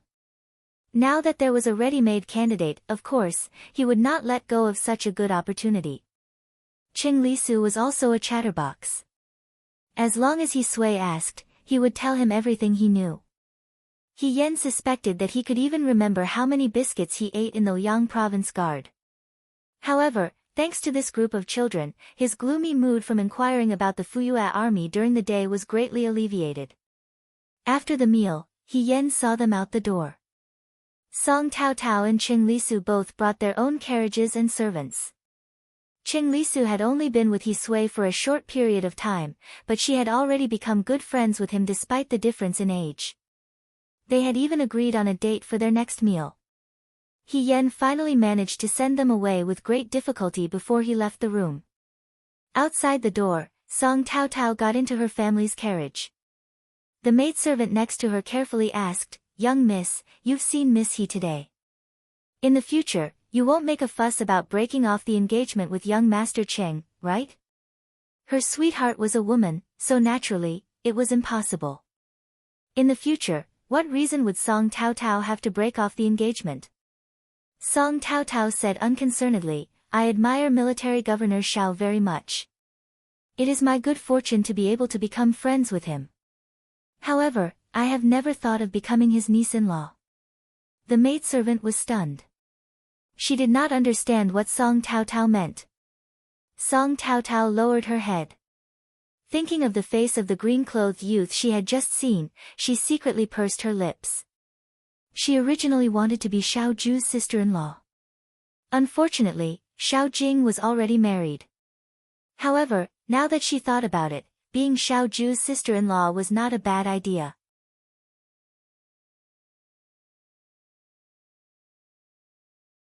Chapter 222. At night, at the Su residence, someone got out of bed and lit an oil lamp. The mattress next to her was empty. Su Zhiheng was sleeping in the study again tonight. He Xining walked to the table, picked up an outer robe, and put it on. She looked at the flickering wick of the oil lamp with a complicated expression. She didn't know when it started, but there seemed to be an invisible barrier between her and Su Zhiheng. To be more precise, after the last palace banquet, Su Zhiheng became particularly strange. Later, she met her eldest sister, Marquis Wu and He Yen, at Yuhua Temple. Not long after she returned to the residence, He Rufei came to visit her. Rather than calling it a visit, it was better to call it a probe. There were some things that once there were signs of suspicion, it couldn't be dispelled. He Xining could feel that the Su family was hiding a big secret. Perhaps it was related to her eldest sister who had passed away, or perhaps, it was also related to the He family. She stood in front of the window. The winter in the capital was extremely cold. On such a cold night, the servants had all returned to their rooms to sleep. He Xining looked at the bare branches outside the window. After thinking for a long time, she finally put on a cloak, picked up an oil lamp, and left the room. Her movements were very light and she walked very carefully. She didn't disturb anyone else. The Su family's night watch was outside the main courtyard and wouldn't come in. The light of the oil lamp was very dim. It could only barely illuminate the path under her feet. He Xining felt her way in the dark until she arrived in front of an abandoned courtyard. This abandoned courtyard was the courtyard where her eldest sister, He Yen, had once lived. Even after He Yan's death, Su Zhiheng still maintained the courtyard's original appearance. The last time He Xining was here, she saw Su Zhiheng frantically rummaging through the drawers. She hadn't been able to see what Su Zhiheng was looking for before she was discovered. This time, there was no one around, so she wanted to take a look. Although no one lived in this courtyard, the snow in the courtyard had been swept clean. She walked to He Yan's room. The room wasn't locked. With a gentle push, the door opened. He Xining walked in. There was a musty smell in the room. It was cold and damp. He Xining was slightly surprised. Didn't they say that Su Zhiheng often missed his elder sister? But if he really missed his elder sister, why didn't he clean the room? Instead, it was covered in dust. It was as if no one had set foot here for a long time, and he couldn't wait to avoid it. He Xining looked around with the lamp in his hand. This was a woman's boudoir. In front of it was a shelf with some inexpensive vases and ornaments. In the middle was a small table covered with a thick layer of dust. The teacups and teapot were even covered with cobwebs. Further inside was a large wooden bed. In comparison, this bed seemed to be cleaner as it was covered with a thin blanket. This room looked cold and empty. It was not as warm and exquisite as a girl's boudoir. As soon as he entered, he felt a chill in his face. Although He Yen had married not long after he came back to live in the He family, the boudoir before marriage was still meticulously decorated. If this was the house where He Yen used to live in the Su family, and this house still retained the original appearance of He Yen when she was alive, then He Xining thought that her elder sister who died early most likely didn't live as well as the rumors said in the He family. If it was because he was blind, then it wasn't appropriate to put too many things in the room to avoid tripping over the master, but the furnishings and utensils here were too shabby and perfunctory. There was also nothing to relieve boredom. A blind man living alone in such a large room. If it was him, he would have been driven crazy long ago. He Xining walked to the front of the table. Last time, she saw Su Jihan rummaging through the boxes and cabinets. She didn't know what he was looking for. She pulled out a wooden drawer, and as expected, it was empty. Thinking about it, if there really was something, it would have been taken away by Su Jihan long ago. She didn't realize that she had unknowingly placed Su Jihan in an opposing position. Towards this gentle and considerate husband, she no longer relied on and trusted him like she did in the past. Instead, it was replaced by vigilance and suspicion. Even the warmth of the past had become hypocrisy in He Xining's eyes. He Xining walked around the room and checked all the wooden drawers and shelves. She didn't find anything useful. She had been out for too long, and it was too cold outside. The wind directly drilled into her knees. She rubbed her numb legs, looked at the relatively clean bed, and sat on the edge of the bed. In the room, only the oil lamp in her hand emitted a faint light. Sitting here, she inexplicably felt a bit strange. When she calmed down, He Xining was a little regretful. Why did she come here all of a sudden? There was no one here. It was said that the souls of the dead would linger in the place where they lived. If his elder sister was here. Although they were blood relatives, they weren't very close before. Moreover, if they really saw a ghost at night, it could scare people to death.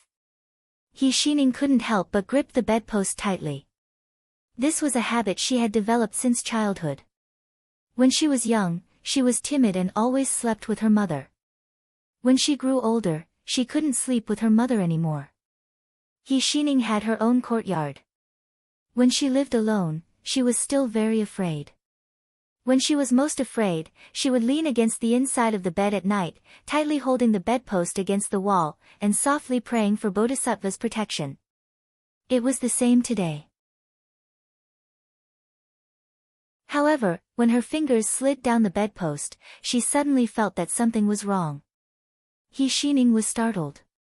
She stretched out her hand to touch the spot just now and felt that something was wrong. She climbed up to the head of the bed and raised the oil lamp to look inside. Suddenly, she found that on the bedpost against the wall, there was a slightly protruding piece of wood. The girl was careful. She used her fingers to pull it out, and that piece of wood fell off. From inside, a roll of yellow paper was revealed. It seemed to have something written on it. Her heart was beating fast. She only knew that if this thing was hidden here, it must be very important. Perhaps this was what Su Jihan was looking for. She couldn't tell when someone would come here. He Xining exerted her strength and pulled out something that looked like a book from the bed post that had been deliberately hollowed out. She hurriedly hid the book in her bosom and hurriedly fastened the wood of the bed post. Only then did she carefully leave while holding the oil lamp. The surroundings were strangely quiet. He Xining secretly returned to her room. Only then did she dare to take out the book from her clothes. She used the weak light of the oil lamp to take a look. Sure enough, it was a book. She looked at a few pages and was stunned. This was a military book. All kinds of military strategies were recorded in it. On the side, there were notes and opinions written by the reader. Looking at the handwriting, it definitely wasn't Su Zhiheng's. No one in the Su family practiced martial arts. Moreover, it was hidden in such a secretive way. It was also in He Yan's room. No matter how she looked at it, this military book was left behind by her elder sister who died early. But, how could He Yan read a military book? If it was her cousin He Rufei, it would be more likely. However, He Rufei's military book didn't appear in the Su family. Why would they hide it so carefully? He Xining held the military book in her hands. She couldn't understand what was going on. At this time, someone's voice suddenly sounded from outside.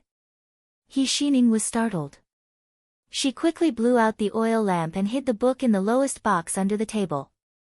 She quickly walked to the bed and lay down. Just as she lay down, a maidservant knocked on the door.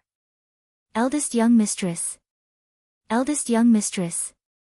What's the matter? He Xining pretended to be sleepy as she answered. There was silence outside for a while. Then, someone said, a thief entered the courtyard. Eldest young master told us to come and ask eldest young mistress. A thief entered? He Xining was a bit nervous. However, she still pretended to be surprised. She put on her outer clothes and opened the door for the maidservant. She asked in confusion, how could a thief enter the Fu? I don't know. That maidservant saw that He Xining was really safe and sound in the room. She seemed relieved and said, eldest young master is currently interrogating the thief. I'll go take a look. He Xining said. She closed the door and followed the maidservant to the main hall. In the main hall, Su Zhiheng was sitting on a chair in the middle. A group of servants stood around him. A person dressed as a servant was kneeling on the ground. He continuously kowtowed to Su Zhiheng. Eldest young master, please spare my life. Eldest young master, please spare my life. This little one really didn't take anything. I didn't take anything. Su Zhiheng's face was so dark that it was about to drip water. He stared at him and said, stop talking nonsense. Hand over the things you stole from young mistress bedpost. Otherwise, you will die here today. When he said this, his eyes were gloomy and fierce. He was completely different from his previous gentle and amiable appearance. He Xining was startled. When she heard the words bedpost, she became even more nervous. She reluctantly squeezed out a smile and walked to Su Zhiheng's side. Husband, what happened? Seeing He Xining, Su Zhiheng's expression relaxed. He pointed at the servant on the ground and said, this person sneaked into a He's courtyard at night and stole a He's old things from the bedpost. He is extremely hateful. Fu Wang, the servant on the ground, hurriedly explained, eldest young master, it really wasn't this little one. When this little one found the bedpost, it was already empty. This little one really didn't take anything from inside. Fu Wang was also complaining incessantly in his heart.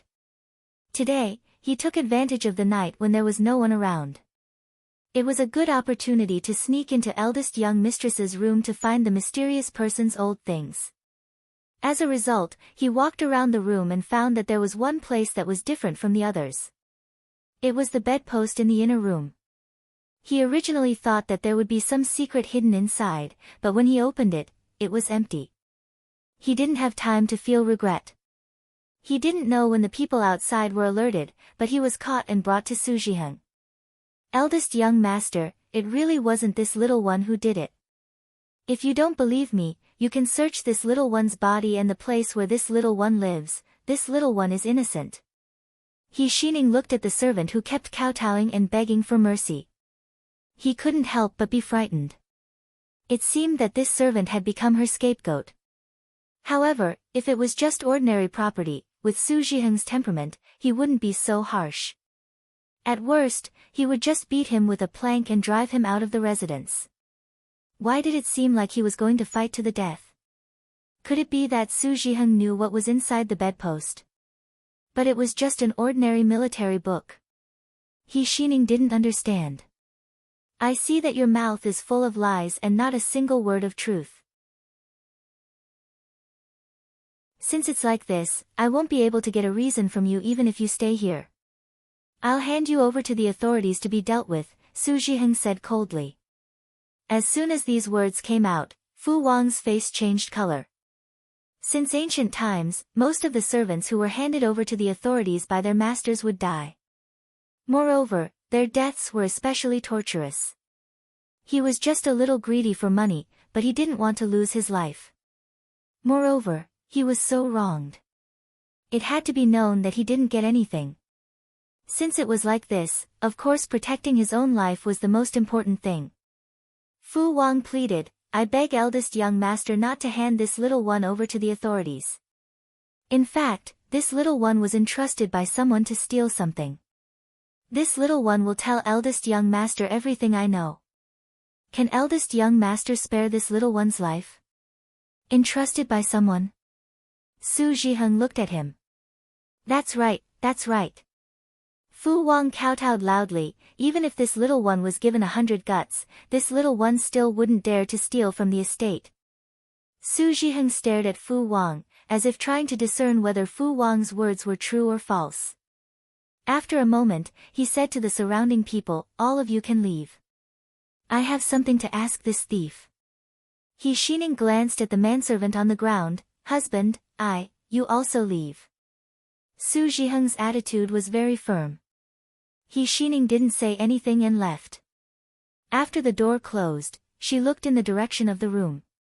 She didn't know when, but her palms were already soaked with sweat. That military book. What exactly was going on? Inside the room, Su Zhiheng opened his mouth and asked, Speak. Who told you to steal from the Su estate? It's General He. You dare to lie to me? Su Zhiheng was furious. Fu Wang was so frightened that he immediately knelt down. This little one doesn't dare to lie to eldest young master. This little one's acquaintance said that their master was General He. Su Zhiheng's hands clenched into fists, and he suppressed his emotions as he said, Why did He Rufei ask you to steal things? This little one also doesn't know. Fu Wang wiped the sweat from his forehead. They gave this little one a sum of money, and this little one was momentarily blinded by greed. I thought that I was only going to steal a few things and inquire about a person. It wasn't anything outrageous, so I agreed. Inquire about a person. Su Zhiheng's eyes narrowed. What exactly did they want you to do? Fu Wang only hoped that he could get out alive. He didn't care about anything else and simply told him everything he knew. They wanted this little one to find some old things from eldest young mistress's life, as well as people related to eldest young mistress. When this little one entered the estate, eldest young mistress had already passed away. I really couldn't find her, so I just thought that maybe I could steal something. He was also very cunning. He only said that he was caught before he could do anything for the other party, and he didn't mention the matter of Mother Qin at all. Tonight, I snuck into eldest young mistress's room, but before I could find anything, I was discovered. But eldest young master, the things in the bedpost really weren't taken by this little one. When this little one found the bedpost, it was already empty. These words weren't false, but unfortunately, Su Zhiheng was still skeptical of him. I beg eldest young master to spare this little one's life. This little one won't dare to do it again. He pleaded. Eldest young master Su, who had always been soft-hearted and easy to talk to, didn't answer today. Fu Wang gathered his courage and looked up. He saw that under the light of the lantern, the man's face was half bright and half dark. Half of his face looked like an ordinary person, but the other half looked like a malevolent demon. It was so twisted that it made people's hearts turn cold. After an unknown amount of time, just as Fu Wang felt that his little life was about to be lost, the people above spoke. Su Zhiheng said, Since you said that General He asked you to do something, this eldest young master will spare your life. But his voice deepened, the next time they ask you to meet, you need to tell them that you didn't find anything. Also, you can't tell anyone that I found you. Was he going to lie to He Rufei's people? Fu Wang's suspicions flashed through his mind. He quickly lowered his head and said with tears of gratitude, Many thanks, eldest young master. This little one will definitely do a good job for eldest young master. Su Zhiheng looked at the servant kneeling and kowtowing at his feet and didn't say anything. He Rufei actually secretly sent people to investigate He Yan's old belongings. What was he trying to do? Was he trying to use this information to threaten him? Yes, a few days ago, there was a big fire in the Xianchang restaurant. Coincidentally or not, it just happened to burn He Rufei's childhood notebook. As soon as the news reached the Su family, Su Zhiheng guessed that He Rufei was behind it. It seemed that He Rufei wasn't as calm about the appearance of his cousin who had the same name as him. The He family had too many secrets that could be used against them. Madam He Rufei, He Yuansheng, and He Yuanliang. In comparison, the Su family had too few secrets that could be used against them. Even He Yan's death wasn't done by him. If the truth was revealed, Su Zhiheng could completely escape unscathed. Perhaps it was because of this that He Rufei felt uneasy.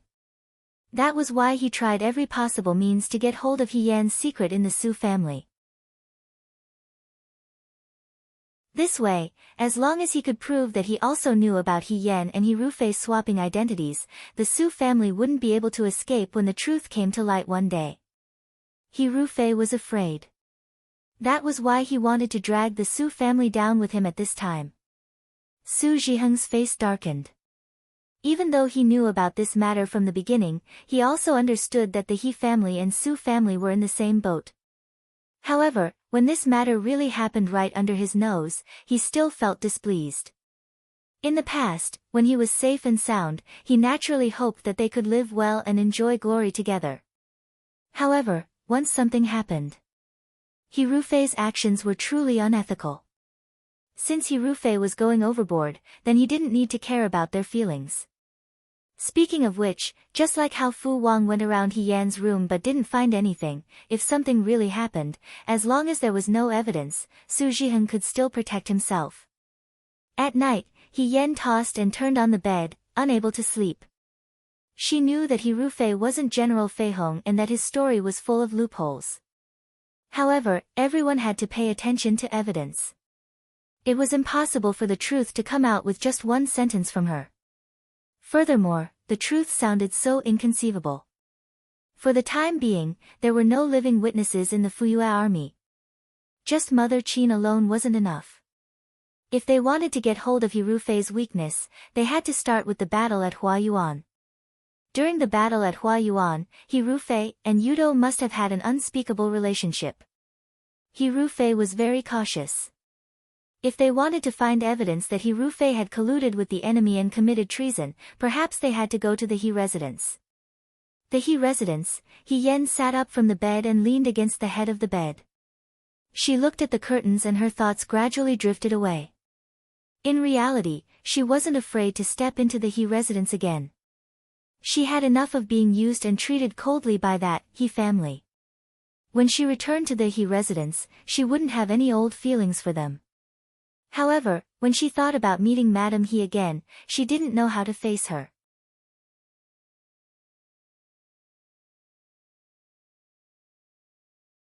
Chapter 223.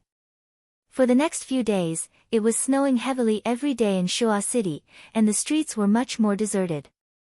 In the Su Fu, He Xining stood in front of the study and knocked on the door. The person inside said, "Come in." He Xining walked in. The kitchen made some red bean sweet soup. "It's too cold outside." He Xining smiled as she took the small bowl out of the basket and placed it in front of Su Zhiheng's table. "Husband, drink some to warm up your body. Don't freeze." Su Zhiheng's gaze fell on the small white porcelain bowl on the table. In the porcelain bowl, the red bean sweet soup emitted a sweet and greasy aroma. The brown soup made him suddenly think of the tonic that the He family had sent a long time ago. It had the same color and the same sweet aroma. That soup was extremely effective. After He Yan drank it, he had a high fever for 3 days and could no longer see. Su Zhiheng subconsciously raised his head. He Xining was looking at him tenderly. Her appearance was somewhat similar to He Yan's. Su Zhiheng's heart suddenly jumped and he subconsciously stood up. His sleeve accidentally brushed against the soup bowl on the table. The sweet soup spilled all over the floor and stained his clothes. "Husband, are you all right?" He Xining jumped in fright. She quickly took out a handkerchief to wipe the soup off Su Zhiheng's body and called a servant to clean it up. "I'm fine." Seeing that the sweet soup had spilled, Su Zhiheng was relieved.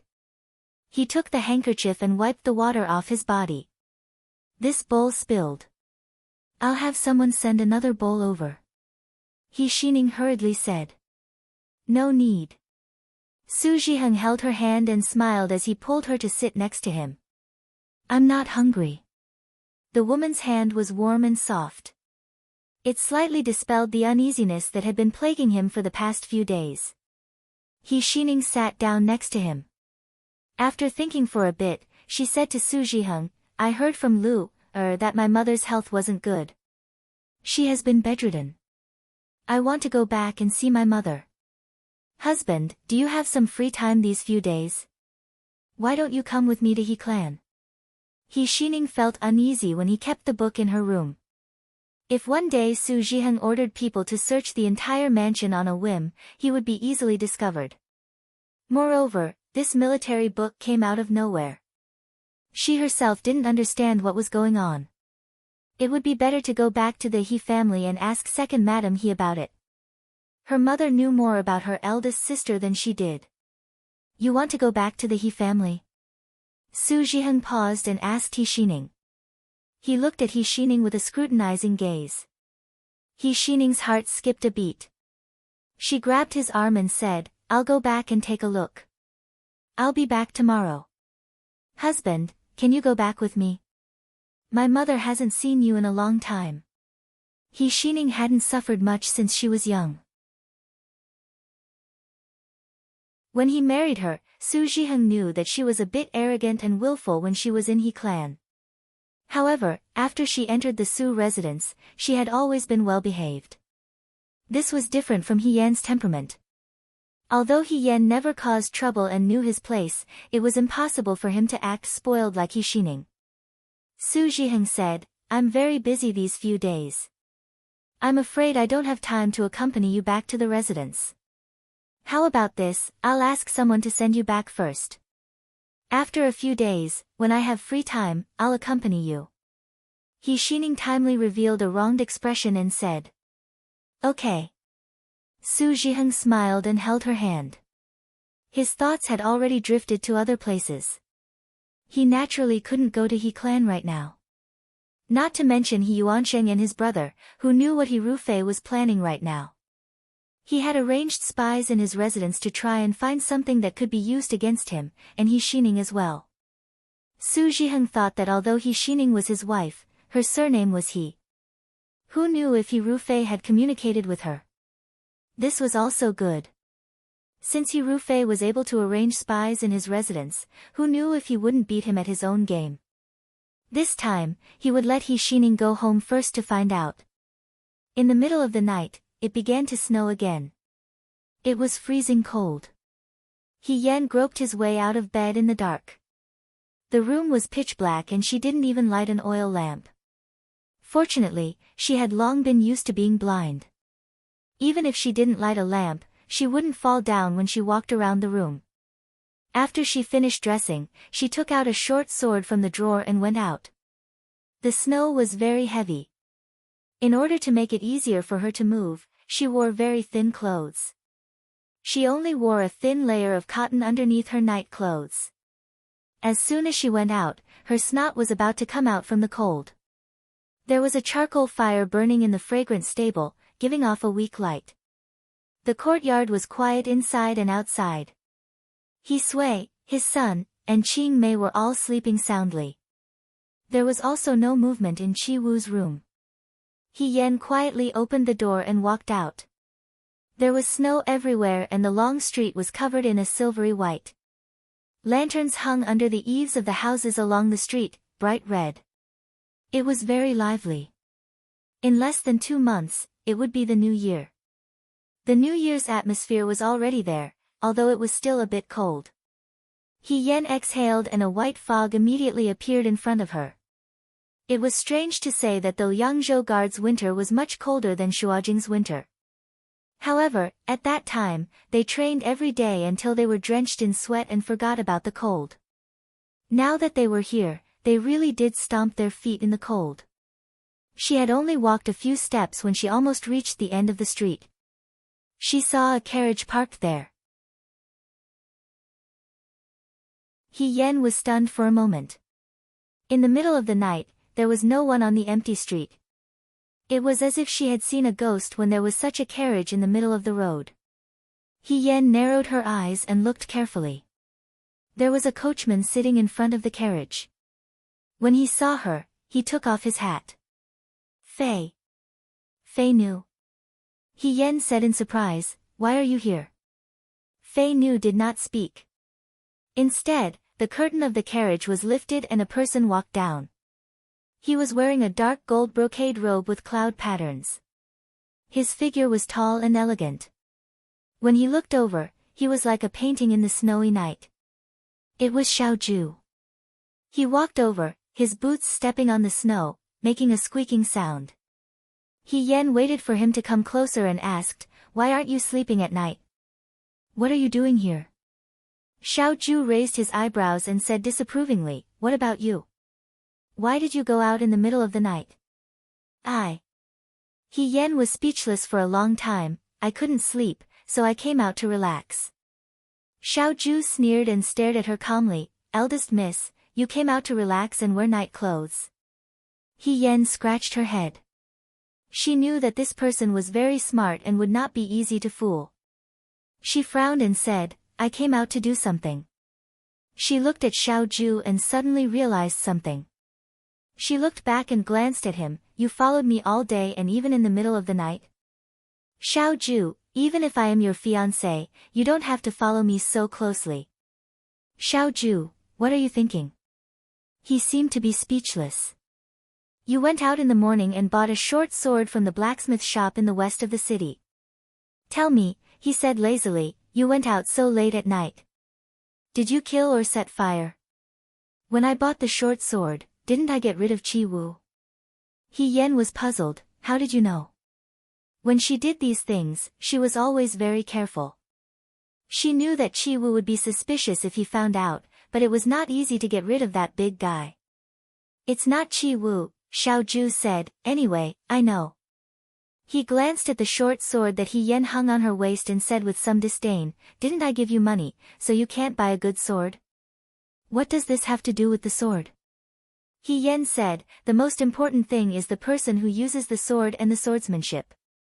My swordsmanship is good, I don't need a good sword to shine." Xiaoju nodded and said, "You are diligent and thrifty." "Those are good words," He Yan asked. "Why do I feel like you are scolding me?" The snow outside didn't stop, and soon her hair and body were covered with a thin layer of frost. Xiaoju pulled her under the eaves of a house by the street and stood on the outside, blocking most of the wind and snow. She only asked, "You haven't told me yet. It's so late, why did you bring a sword out?" Seeing that he could not hide it anymore, He Yan sighed and told the truth. "I was thinking that He Rufei must have some other relationship with the Yudo. He Rufei is a cautious person, so it's hard to find anything that can be used against him. I want to go to the He family to find other evidence. If I can find evidence that He Rufei is related to the Yudo, that would be the best." "The He family?" Xiaoju frowned slightly. "You plan to go alone?" "I was also a member of the He family in my previous life." He Yan leaned closer and whispered, "I am very familiar with the inside and outside of the He family. I also know secret passages that others don't know about. It's easy to sneak in. It's definitely not a problem for me to go alone." "No," Xiaoju interrupted her without thinking, "it's too dangerous." "No, what's so dangerous about it?" He Yan refuted, "I can fight against 10 of the He family's guards. At this time, they are already asleep. The room He Rufei is living in now is the room that I used to live in. I know all the secret compartments in the bookshelves and the hidden compartments in the wooden drawers. When I finish looking, I will leave immediately. It won't be a problem." I have ambushed tens of thousands of Yudo's camps at night. There's nothing to be afraid of about the He family. Hirufei is already suspicious of you and will definitely increase the number of guards in the residence. It's not a good time to go to the He family now. If we wait any longer, I'm afraid that all the evidence will be destroyed. Xiaoju's gaze fell on her body. After a moment, she said, I'll go with you. What? He Yan immediately refused. If you go with me, you will become a burden. I can escape easily by myself. It will be very inconvenient if you go with me. Then you don't have to go. Xiaoju, He Yan was angry. Why are you being so unreasonable? This person was so stubborn. But if she quarreled with him here, the neighbors would be woken up and she wouldn't be able to escape. He Yan was in a deadlock with him for a long time. Finally, she gave in and gritted her teeth. All right, but I really didn't expect that second young master Xiao would be so clingy in private. Everyone says that second young master Xiao is cold and unapproachable. Same to you. Xiaoju crossed her arms and looked at her. Lady, he has the habit of going to other people's residences in the middle of the night to relax. He leaned over slightly and looked down at He Yan. His tone was so indifferent that it made people gnash their teeth. I'm afraid that if something happens, the husband will pay for his wife's debts. This person probably never lost an argument with others. He Yan was also annoyed and said fiercely, forget it. If you want to go, then go. But I'll say it in advance. When we really go to the He family, don't regret it. Xiaoju smiled and reached out to her waist. He Yan quickly protected the belt. What are you doing? He took a deep breath. What do you think I'm going to do? A man and a woman alone in the middle of the night. There are many things that can be done. He Yan whispered, then who knows what you're going to do? He Yan, Xiaoju said calmly. I'm just joking. He Yan smiled fawningly. Your sword is too lousy. Change it to this one. He took off his sword and handed it to He Yan. Isn't this the autumn drinking sword? He Yan was stunned. Xiaoju had already stuffed the autumn drinking sword into her hand. She knew that the autumn drinking sword was precious and wanted to return it to him. Why are you giving it to me? Xiaoju looked at her and smiled. Change it to this one. I don't want other people to say that my Xiao family is poor and embarrassing me. What other people? He Yan quickly said. Pay, we're going to the He family today. We definitely won't alarm anyone. How can other people see us? Without waiting for He Yan to finish, Xiaoju had already pulled out the short sword at her waist and walked forward. Take it. He Yan had no choice but to follow. Fei Nu stopped the carriage at the side of the road. The three of them left together and rushed towards the He family. The He family residence was located in the west of the city. The residence didn't look as elegant as the Su family residence, but it was still considered imposing. Fei Nu was waiting outside the residence. He Yan brought Xiaoju to the backyard wall. When they reached a place, he stopped and said in a low voice, Here, this is my secret passage. Xiaoju stared at the hole in front of him, which could barely allow one person to crawl through, and asked calmly, Your so-called secret passage is a dog hole. Shoo, He Yan put a finger to his lips, lower your voice. This dog hole isn't an ordinary dog hole. I dare say that no one in the He family knows about it. When I was young, I disguised myself as a man. However, I didn't have much strength. When I was with other boys, I was always worried that I would be exposed.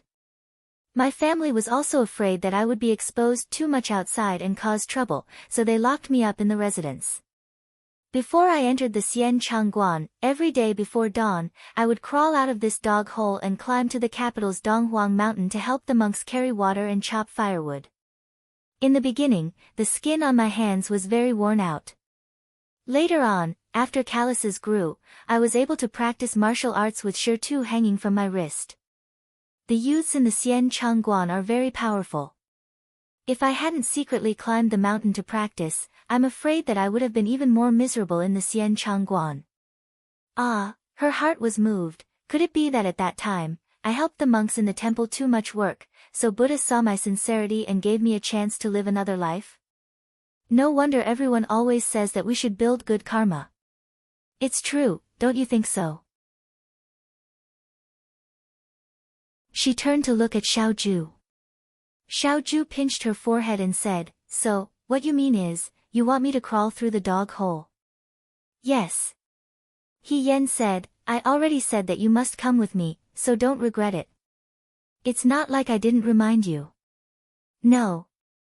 Xiaoju slightly frowned and turned her head away, as if she was disgusted by it. "I'll climb over the wall." "Don't, there are traps everywhere in the He family's walls. He Rufei must have rearranged them. I also don't know where they are. If you trigger the traps, all our previous efforts will be wasted." He Yan looked at her, "Then why don't you be like Fei Nu and wait for me outside? I can go in by myself." "No. Young master, please do me a favor," He Yan said helplessly. "I can't do this, I can't do that, what do you want?" Xiaoju looked at the dog hole for a moment without any expression. Suddenly, she lifted the corner of her robe and half knelt down. She turned her head to He Yan and said, "You go first." This time, He Yan was really shocked. "You really want to crawl through? Hurry up." Xiaoju couldn't bear it anymore. He Yan originally wanted to use the dog hole to make Xiaoju back off. He didn't expect her to really crawl through it. For a moment, he was filled with emotions. Xiaoju's sacrifice was really too big. If the soldiers of the Nine Flags Battalion knew that their commander-in-chief didn't sleep and crawled through a dog hole in the middle of the night, they would definitely kill her. However, He Yan didn't purposely make things difficult for her. This dog hole in the He family's house was dug by her personally. The He family didn't like to raise dogs. He Yan was the one who personally raised the stray dogs outside. This place was much safer than climbing over the wall, as Xiaoju had said. "Then follow me." He Yan whispered, "Be gentle." She didn't mind crawling through the dog hole at all. After all, she had crawled through it since she was young. It had been a long time since she last crawled through it. She felt quite familiar with it. She moved her body and crawled in like a loach. Xiaoju endured it and crawled in as well. The walls of the He residence were thick and this hole was dug by He Yan when he was young, so it wasn't very big. With his current adult stature, it seemed a little narrow. As soon as he crawled out, before he could stand firm, he saw a yellow thing under the weak light of the lantern pounce over with a whoosh. Xiaoju was about to make a move when He Yan whispered in surprise, "Air Mao." The thing called Air Mao ran in front of He Yan, rolled around, and grabbed He Yan's leg affectionately. It was a yellow dog. Xiaoju asked, "What is this?" "It's my pet." He Yan whispered, "I thought Air Mao would be chased out after I died. I didn't expect it to still be here." To be precise, when He Yan was young, he picked up a stray dog and brought it home. He named it De Mao. The He family didn't like dirty stray dogs. However, at that time, He Yan didn't have any friends. When he was lonely, it was good to have a yellow dog as a companion. He begged Madame He to let De Mao stay in the residence. De Mao gave birth to a litter of puppies. However, the weather was too cold. Other than Air Mao, none of them survived. The one that survived, Air Mao, was a mute. He Rufei removed all traces of He Yan. He Yan thought that he would never see Air Mao again. He didn't expect to see it again. However, Air Mao usually lived in the backyard and caught mice to eat. It wasn't that He Rufei didn't want to get rid of it, but that he had forgotten about it. "It seems like it recognized me." He Yan looked at Air Mao, who was wagging its tail happily at him. He sighed, "I was classmates with you, Lin Shuanghe, and Yan He for so long. You didn't recognize me. Your eyesight is not as good as Air Mao's." Air Mao foolishly stuck its tongue out at He Yan and smiled. Xiaoju closed her eyes and said patiently, "Now is not the time for you to reunite and reminisce." "I know." He Yan gestured to Air Mao to sit down. The yellow dog obediently sat down. Mao, you stay here and keep watch for me. She turned to Xiao Ju and said, come with me. The He residence was very big. He Yan walked very cautiously.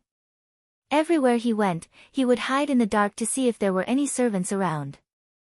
Although she didn't enter the He residence a few days ago, she secretly wandered around the outside of the He residence. The number of servants in the He residence was much more than when she was still here. She didn't need to think to know that it was He Rufei's doing. Maybe He Rufei thought that the He residence had more servants, so he could maintain the image of General Feihong. Or maybe he had a guilty conscience. The courtyard that He Rufei lived in was also the courtyard that He Yan used to live in. It was the deepest and most innermost room in the He residence. Xiao Ju asked in a low voice, why is it so far away? Because young master, he was born ugly and eccentric. He Yan said, he doesn't like to interact too much with others. There were very few servants in her courtyard and it was very secluded. If He Yan was a quiet child, it would be fine. But children always had many fantasies. She was originally lively and curious about everything. Because of her identity, she could only stay in the courtyard and play by herself. After a long time, even if she wasn't eccentric, she was raised to be eccentric. As a child, she couldn't do this or that. Even the servant girls couldn't serve her, let alone play with her. After a long time, she would find fun for herself. For example, she used a tree branch to draw pictures in the sand. She could accurately draw every room in the He residence because she had walked through it thousands of times in her mind. He Yan had once suspected that after she joined the army, the reason why she was always so sensitive to the terrain and had a photographic memory was actually because of the experience she had when she was young. There are changes in the structure of the residence. He Yan said in a low voice, we have to be careful. It was already very late at night. The people on night watch were all in the outer courtyard. There were no movements in the residence, so they could be a little more at ease. Seeing that they were about to reach He Rufei's courtyard, He Yan became more and more nervous. When they turned into a long corridor and were about to walk forward, He Yan's footsteps paused. Suddenly, she quietly pulled Xiao Ju into an empty tea room. Xiao Ju was about to speak when He Yan covered her mouth. Shu, there's someone here. There was the sound of footsteps outside. It was probably a servant who went to the outhouse at night. The footsteps passed by the door and the sound gradually faded away. When there was no more sound outside, He Yan let out a sigh of relief. When she turned her head, she was stunned. The moon had come out at some point. It shone through the window and shone on the ground. Xiao Ju was pushed to the wall by her, his back against it. He Yan was so nervous that her whole body was almost lying on top of him, but he didn't move at all. His hands were slightly behind him, as if he was deliberately avoiding her. He Yan covered his mouth, looking like a female hooligan who was molesting others. She was shocked and subconsciously retracted her hand. The young man looked at her indifferently. Suddenly, he curved his lips and said silently, "Are you taking advantage of me?" He Yan almost choked. She shook her head, No, I was too anxious just now. I didn't do it on purpose." The young man nodded with a faint smile. His eyes clearly showed that he didn't believe her. He Yan couldn't say anything. Anyway, it wasn't the first time she molested Xiao Ju.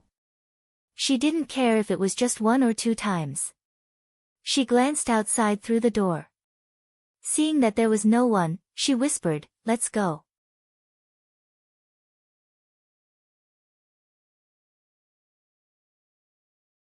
Chapter 224. Other than the servant who woke up in the middle of the night to use the toilet, the rest of the journey was smooth and they did not meet anyone else. He Yan carefully walked to the door of a room and whispered in Xiao Ju's ear, "This is He Rufei's study room." So this was He Yan's study room. But now it was He Rufei's study room. After walking around and finding no other hidden mechanisms, He Yan gently pushed the door open and walked in. This was the place where he lived, so he was very familiar with it. Xiao Ju followed him in. As soon as they entered, He Yan was surprised. The bookshelves were still the same as before, and the table was the same as before. But the decorations in the study room were many times more than before. There were all kinds of porcelain and antiques. It was completely different from when Yen lived in the past. She guessed that Hirufei probably put all the things that His Majesty gave him in the study room. She did not know who he was showing them off to. The bookshelves were originally half filled with books, but now they were full. In the middle of the wall, there was a sword hanging. The blade of the sword was green and the scabbard had a bit of green color. It was Qinglang. She was stunned for a moment, and her eyes unconsciously focused on the Qinglang sword. She wanted to reach out for the sword, but when her fingers were about to touch the blade, she retracted her hand. Xiaoju asked, "What's wrong?" Yen shook his head, "Now is not the time." Even if she could steal the Qinglang sword back tonight, Hirufei would definitely report it to the officials tomorrow. The sword in her hand would become a stolen property, and she would not be able to show it in public. Wouldn't this be an insult to the Qinglang sword? So, now is not the time. Yen thought for a moment, got up and walked to the bookshelf. He squatted down and half of his body was on the ground. He reached into the innermost part of the bookshelf and felt around. When he touched a familiar bulge, the hidden compartment made a slight click sound. It was actually an empty compartment. Yen took out a small palm-sized box from the compartment. Xiaoju asked, "What is this?" "Exquisite box." Yen replied in a low voice, "Back then, His Majesty gave me a reward. This is the only one in the world. After I left, I gave it to Hirufei. I don't think he was willing to throw it away." The hidden compartment on the bookshelf was made by Yen in the past. This exquisite box was also very precious. Before she married into the Su family, she couldn't take these things with her, so she gave them all to Hirufei. The jewel box was very suitable for storing secret scrolls. Even the most outstanding craftsman in the world would not be able to open it. Only the person who had set up the opening method for the jewel box would know how to open it. Moreover, the way to solve the problem could only be set up once. With Hirufei's temperament, he wouldn't throw away such a precious item. What's more, from Hirufei's point of view, Yen was already dead, and he was the only one in the world who knew how to open the exquisite box, so of course he was happy and relaxed. However, he did not expect that Yen would come back from the dead. This time, it was actually more convenient for him to do things. "I don't know what he put inside," Yen said in his heart. He picked up the exquisite box, and according to his memory, he gently turned the lock on the blind man's door. In just a moment, with a "pa" sound, the lid of the exquisite box opened. The two of them looked into the box. In Furen's room, Xining and Furen sat at the head of the bed. In her hand, she was still holding the military book that she stole from Yen's old residence. She asked, "Mother, what is this? Did my sister leave it behind? Why did she keep this?" Her voice was very low. In the room, there was only a small oil lamp at the head of the bed. The servant girls were all chased out of the room. Xining only knew that she hadn't seen her mother for a long time, and wanted to sleep with her at night so that she could take care of her. Now, she didn't dare to trust anyone, and didn't dare to keep anyone by her side, especially the people who were brought out by the Su family. Furen stared blankly at the military book in her hand. There were traces of tears in her eyes, but she didn't say anything. Xining felt that her mother must know something, and her heart became even more anxious. "Mother, why aren't you saying anything? Are you hiding something from me? I always feel that Su Zhiheng is strange." "Elder sister." She wanted to say that perhaps Yan's death wasn't as the rumors said, but when she saw Furen, she swallowed the words that were about to come out of her mouth. If Yan's death was really not simple, Furen would be even more sad when she found out. Right now, her mother's health was not good, so she couldn't make things worse. Don't worry about these things." After a long time, Furen opened her mouth. Her voice was particularly tired. you just need to live your life well." "How can I live my life well?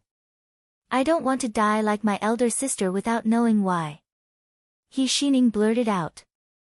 As soon as the words came out of her mouth, she regretted it. He Furen's face turned pale and she coughed twice. He Xining quickly picked up the handkerchief next to her and wiped her mouth. When the handkerchief fell down, it was splashed with blood, which looked shocking. He Xining was shocked and said in a panic, "Mother, why are you so sick?"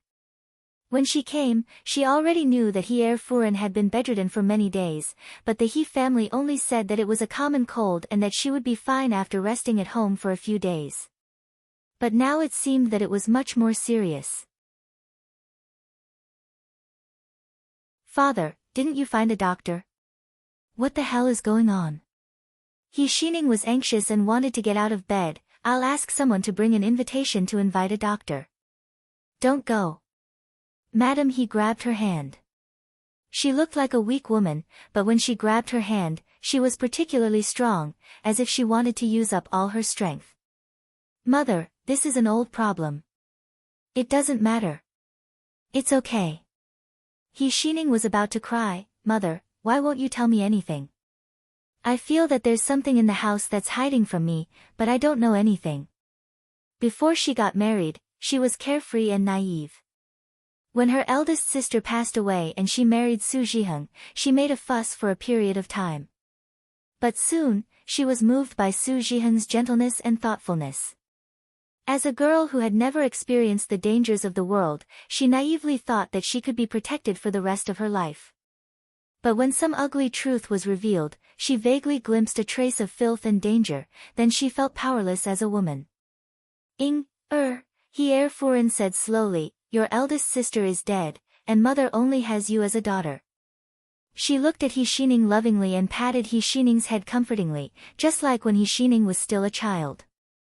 "You have to remember, whether it's the He family or the Su family, don't trust a single person. Mother doesn't have the ability to protect your sister, and I can't protect you. If you want to live well, then don't look, don't ask, and don't listen." He Xining said blankly, "My eldest sister became blind not long after she married into the Su family. Didn't she lose her sight? But she still died." A trace of pain flashed through Hier's eyes.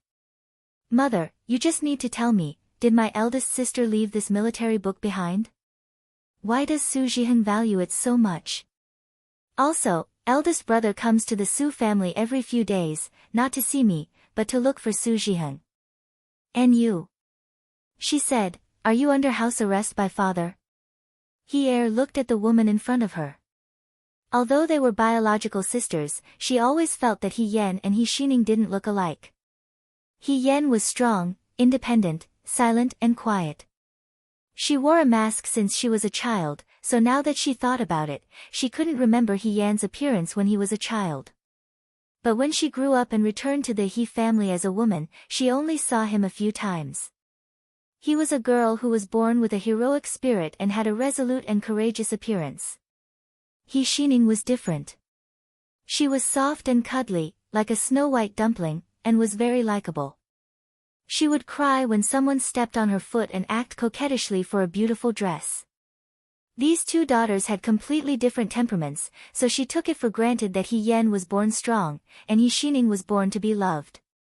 Until He Yan died. One day, she suddenly realized that perhaps in the past, He Yan was just like He Xining. They would cry when they were wronged, and they would yearn to have something they liked. Just like a strong girl would also need her mother's care and love. And the little girl in front of her, who always grabbed her clothes and clamored to buy candy, had unknowingly grown up. He Xining didn't know that when she was serious and stubborn in pursuit of the truth, she was very similar to her dead eldest sister. But even so, she still couldn't say anything. The more she knew, the more dangerous it would be for He Xining. She had already lost a daughter, she couldn't lose another one. Before Madam He could say anything, she suddenly heard someone shouting from outside, "There's a thief! A thief has entered the residence! Quickly catch the thief!" Immediately, the entire He family became lively. A thief?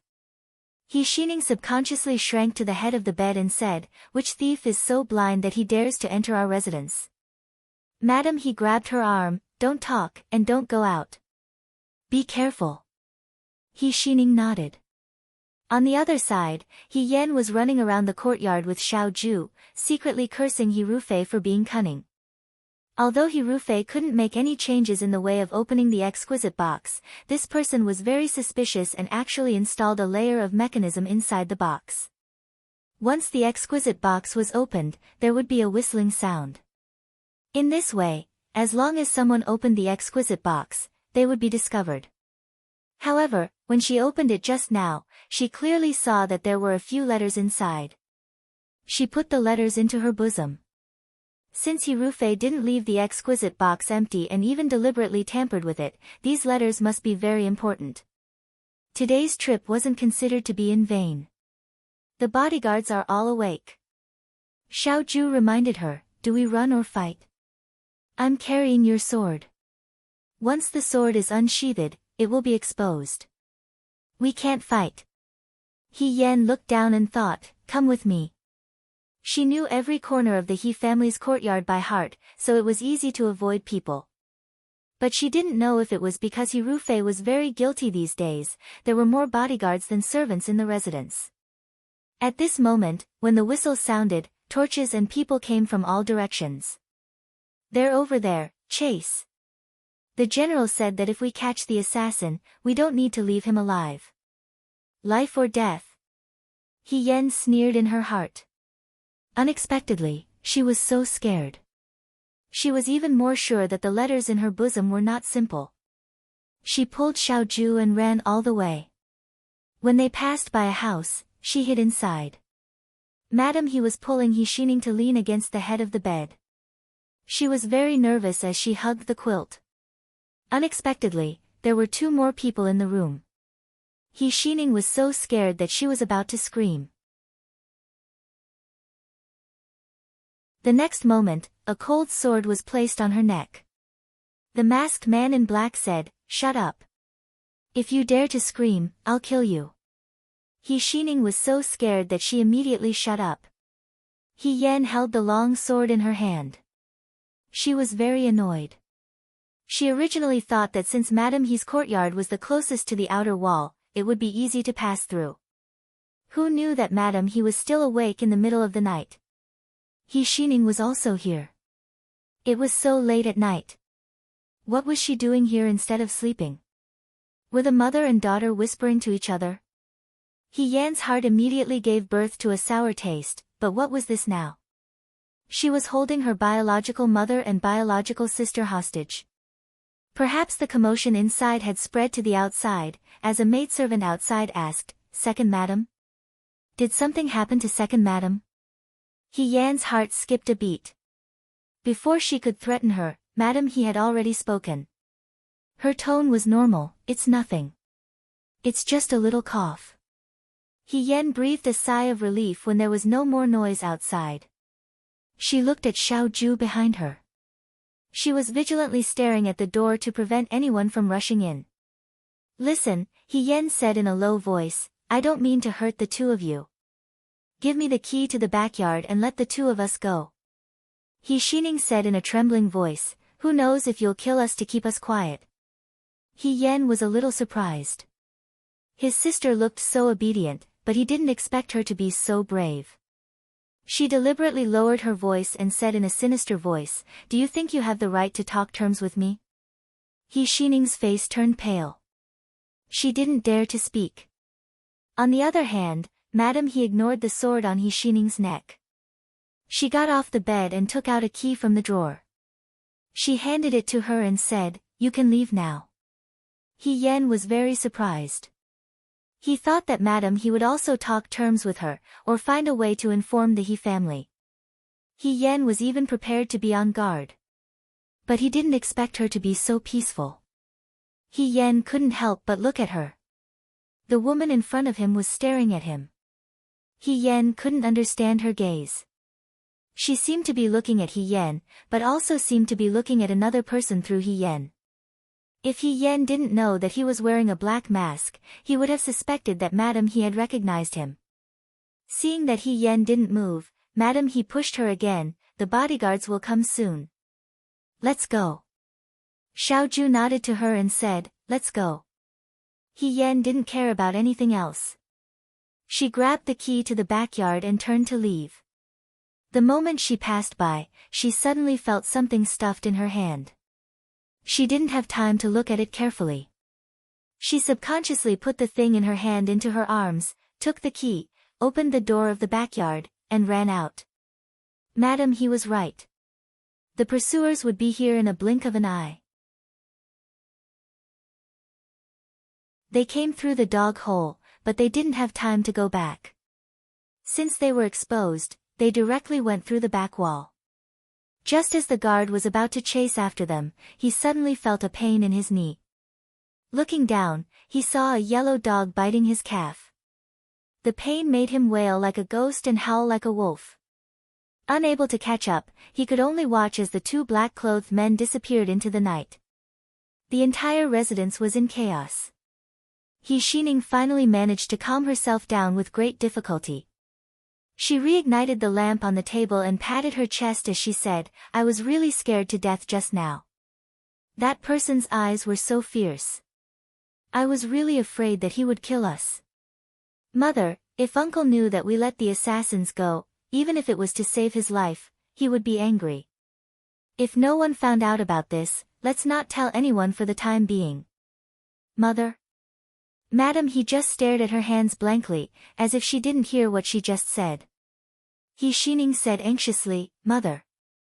Madam He came back to her senses and looked at her, I know. Don't tell anyone about this.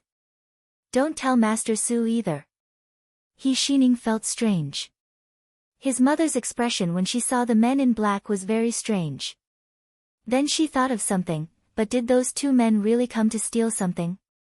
I saw that they were empty-handed, so they didn't steal anything. My military book.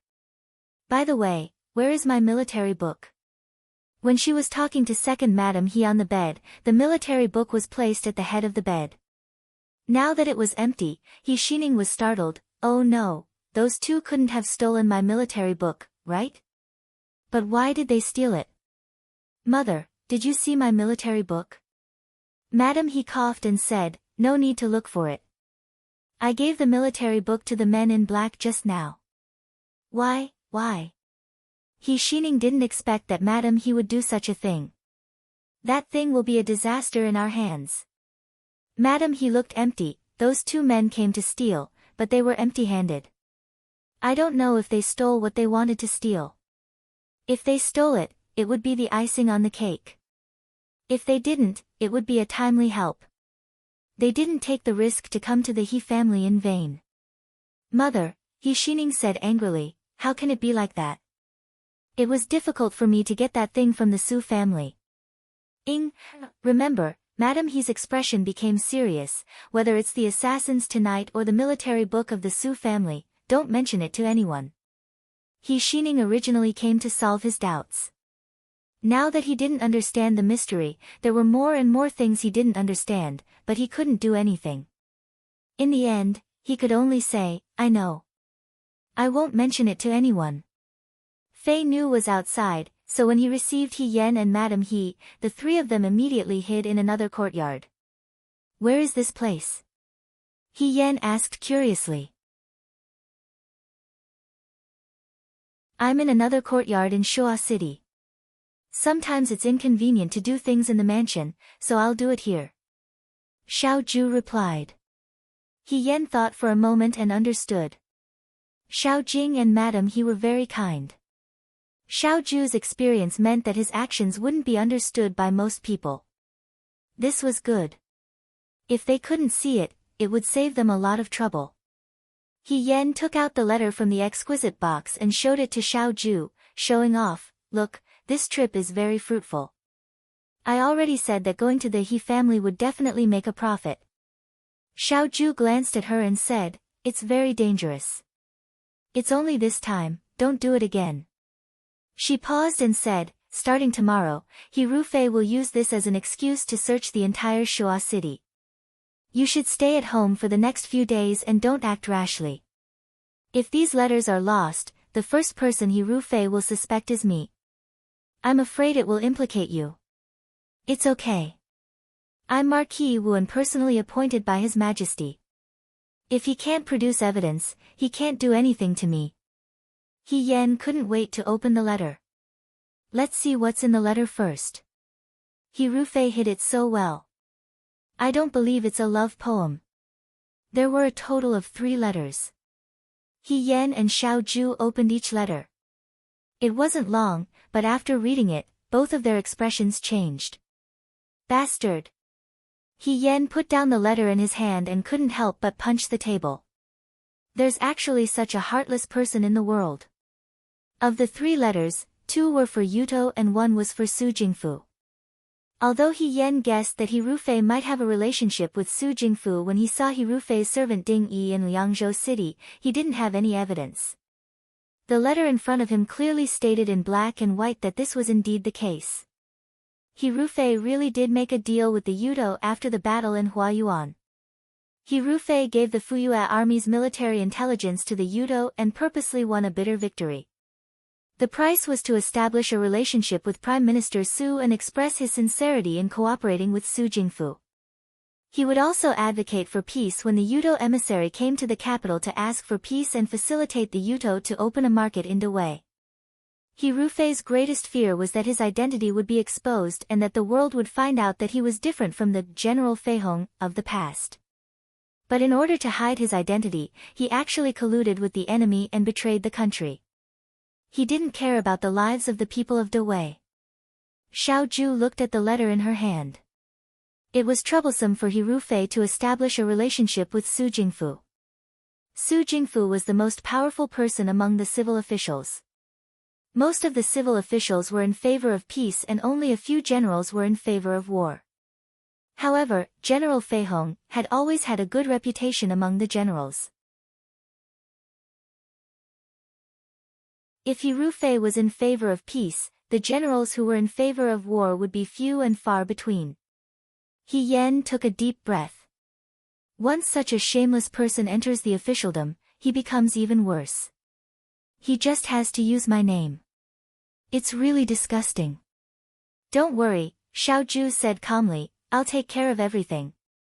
He Yan suddenly remembered that when she left the He estate, Madam He stuffed something into her hand. But at that time, the situation was critical and she didn't have time to take a closer look. She just put it in her pocket. Now that she finally had time, she took it out of her pocket. It was a book. The pages were wrinkled and yellowed from being used for a long time. The corners of the book were all curled up. This book had probably been read many times, and the pages were very thin. As soon as He Yan opened it, he was stunned. Xiao Ju stood behind her, her gaze also falling on the book. This is my military book. He Yan muttered. She lowered her head and flipped through a few pages. Yes, it was her handwriting. Ever since she joined the army in her previous life, she had read many military books. She read the most precious books repeatedly and wrote her own notes and notes at the side. Later, when she got married, everything related to General Feihong had to be abandoned. She couldn't take her sword, her war horse, and her trusted subordinates. In the end, He Yan secretly hid a military book in her dowry box and brought it to the Su estate. In front of others, she was dignified and gentle. She was no different from an ordinary woman. But in private, she missed the days when she was free on the battlefield. Every time her fingers touched the book, she would think of her comrades who had gone through fire and water with her in the army camp. She hid this military book under the bedpost where she slept. Now, she found it again.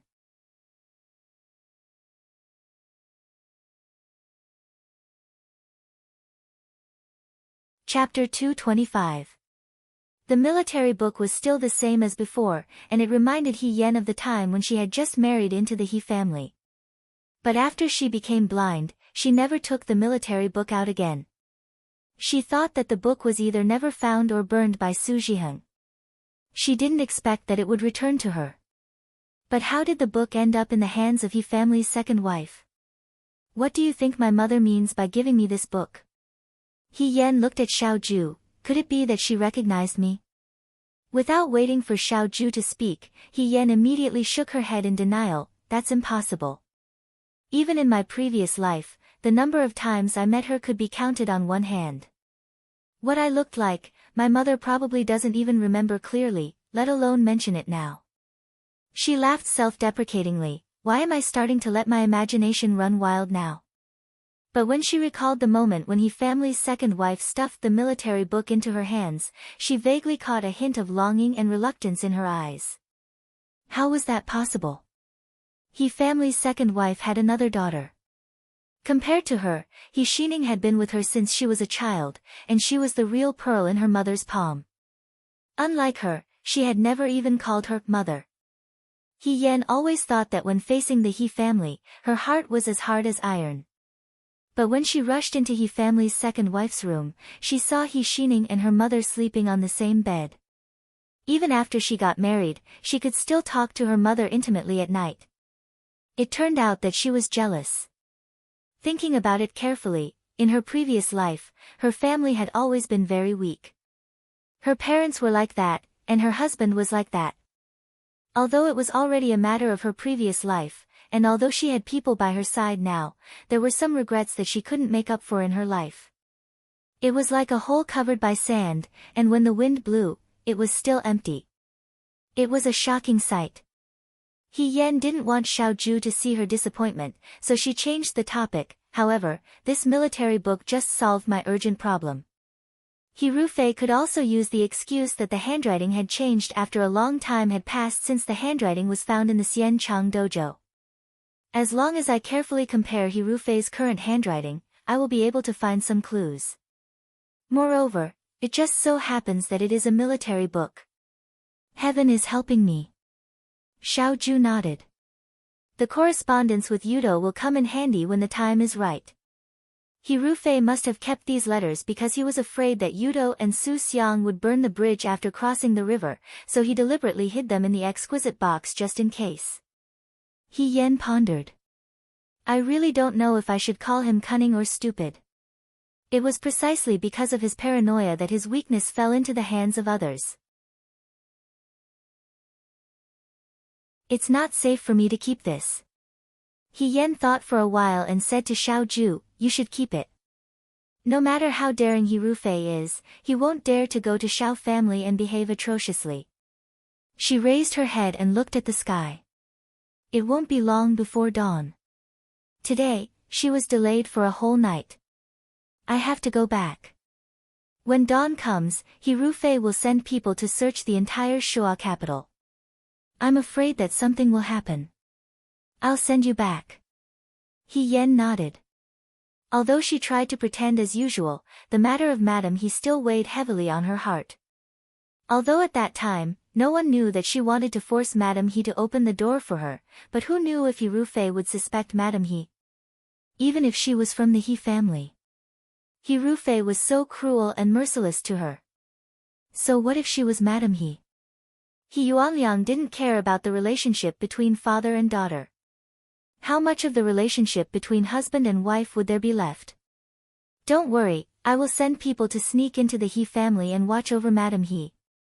As if he saw her worry, he said, I won't let anything happen to her. He Yan raised her head and looked at him. She was slightly relieved, then, thank you very much. Even so, she still looked a little unhappy. Xiao Ju's eyes lightly swept over her and said, He Yan. What? It's my birthday in 2 days. He Yan said, oh. She suddenly reacted and raised her head. Then what do you want? I can buy it for you. Do you have money? He asked. Didn't you give me a banknote last time? He Yan answered very smoothly. When she saw his expression, she laughed embarrassedly, as if it was wrong to use someone else's money to buy a gift for someone else, but I only have the money you gave me. I'm not a good embroidery woman. It's impossible for me to embroider a handkerchief in 1 or 2 days. Why didn't you say so earlier? It's too late for me to do it now. How about I go pick up a piece of shirt for you and use an axe to chop it into a shape you like? When they were in the Liang province guards, Chu Xiao didn't sleep in the middle of the night just to pick up shirt. Perhaps all rich young masters had this kind of strange hobby. Xiao Ju's face darkened, as if he was thinking of a bad memory. No need. Then what do you need? He Yan moved closer to him and asked. After being interrupted by Xiao Ju, her depressed mood eased a lot. At least for now, she was sincerely worried about young Master Xiao's birthday gift. I want to go to the night market. Xiao Ju glanced at her. Take the banknotes with you. If I like something, buy it for me. Now He Yan understood. Second young Master Xiao wanted to enjoy the feeling of being pampered. But this kind of thing was usually done by men accompanying women to the night market, buying flowers, jade, pearls and hairpins for the women. Why was it reversed when it came to Xiao Ju? I didn't expect you to have this kind of weird hobby, He Yan muttered behind her back. What did you say? Xiao Ju raised an eyebrow. He Yan turned around and answered with a smile. I said, since it's our young master's birthday wish, even if we have to climb a mountain of swords or dive into a sea of fire, we will fulfill it for you. Isn't it just going to the night market? I'll take all the banknotes with me and buy you whatever you want. How about it? The girl's face was so close that she didn't seem to notice that she was too close to the other person. Xiao Ju tilted her head slightly and the corners of her mouth lifted slightly as she said, okay. By the time Xiao Ju sent He Yan back to the Fu, it was already very late. He Yan decided to go to bed and catch up on sleep. When he woke up, it was already noon. Qing Mei had finished preparing lunch. He Yan rubbed his sleepy eyes and sat at the table. He picked up his chopsticks and asked, Qing Mei, did anything happen outside today? Qing Mei was helping He Yan ladle some soup. Hearing this, she asked in surprise, Miss, how did you know that something happened outside? This servant saw that you were sleeping soundly, so I didn't dare to wake you up. When I went out to buy groceries, I heard that General Fei Hong's residence was robbed last night. Some valuable objects were stolen from General Fei Hong's residence. Now the city gates have been sealed and the authorities are searching for suspicious people. After saying this, she continued to mutter, but how can there be such a daring thief in this world? He actually dared to steal from General Fei Hong's residence. Isn't he seeking his own death? What she didn't know was that the daring thief was sitting at the table, calmly drinking the hot soup in his bowl. He Yan only needed to think about how flustered He Rufei was right now. His heart was overjoyed and he even wanted to drink a few more bowls of soup. Thinking about it, with He Rufei's suspicious personality, for a long time to come, no, it should be said that as long as those letters were not found, He Rufei would be on pins and needles and would not be able to sleep at night. It really was very satisfying. He Yan's guess was not wrong. At this moment, the entire He Fu was in a mess. From last night until now, all the suspicious people in the Shua capital had been investigated, but there was still no news of them. He Rufei's expression was very ugly. The servants did not dare to provoke him at this critical moment. Rufei, what should we do now? He Yuanqing was very nervous. For He Rufei to go through so much trouble to find the lost object at all costs, he had already guessed a little. If this thing fell into someone else's hands, it would be a fatal weakness, not to mention in the current situation. Father, don't you think it's strange? He Rufei coldly said, the person who came in and out of the Fu as if there was no one there. He knows everything about the Fu like the back of his hand. He even knows the secret in my study room and can open the exquisite box. You're saying that there's a spy in the Fu? He Yuanqing asked.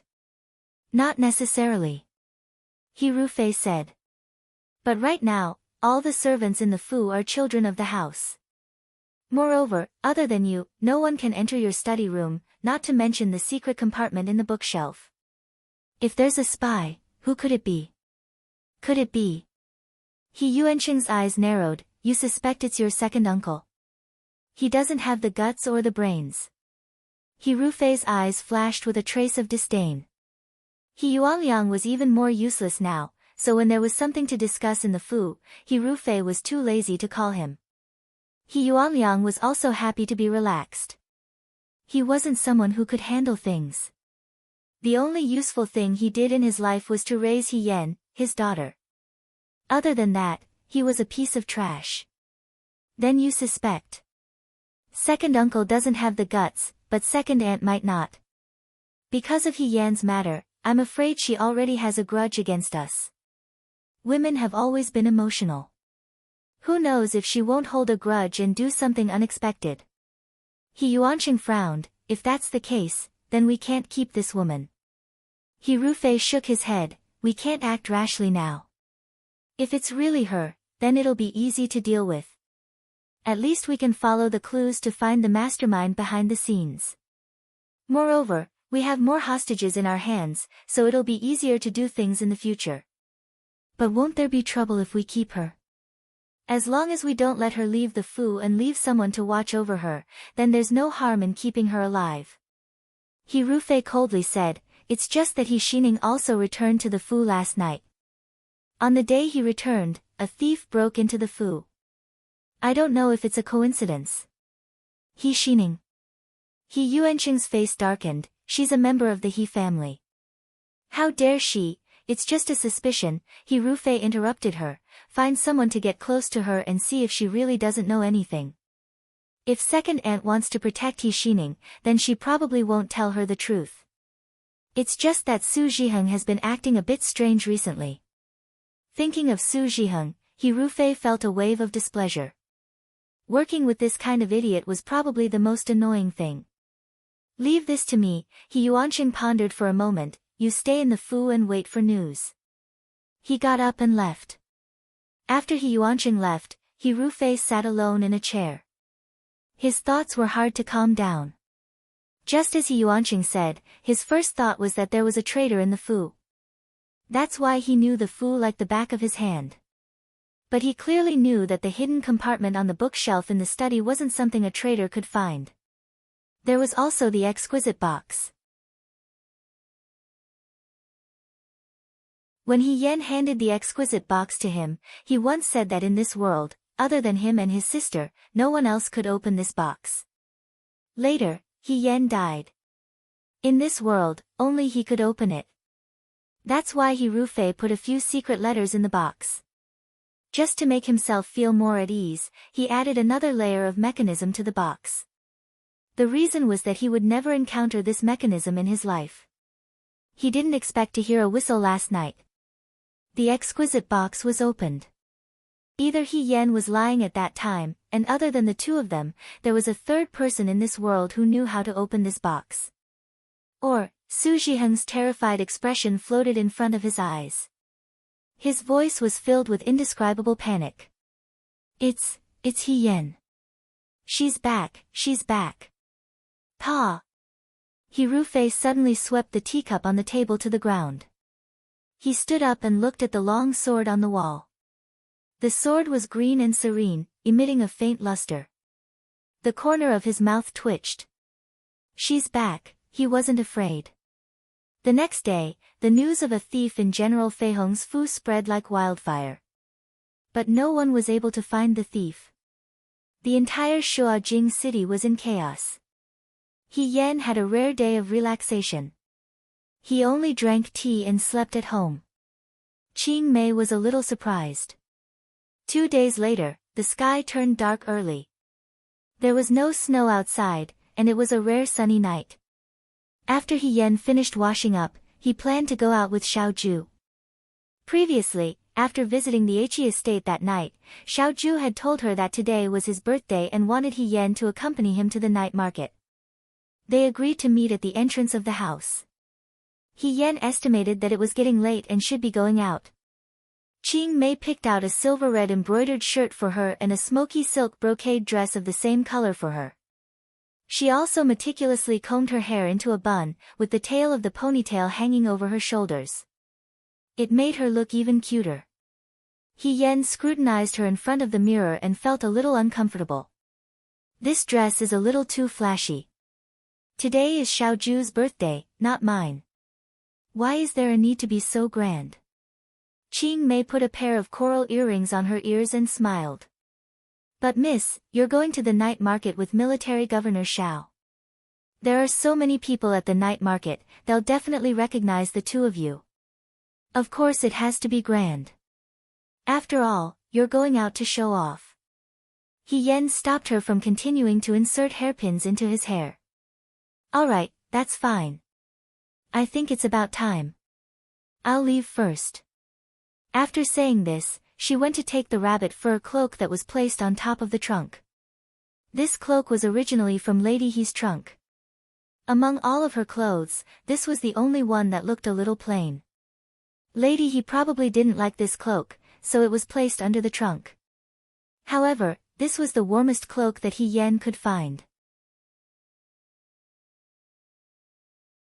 Speaking of which, when he first woke up, He Yen saw that eldest Mrs. body was so weak that a gust of wind could blow her over. However, her trunk was filled with clothes that were as thin as cicadas' wings. It was as if winter had never passed.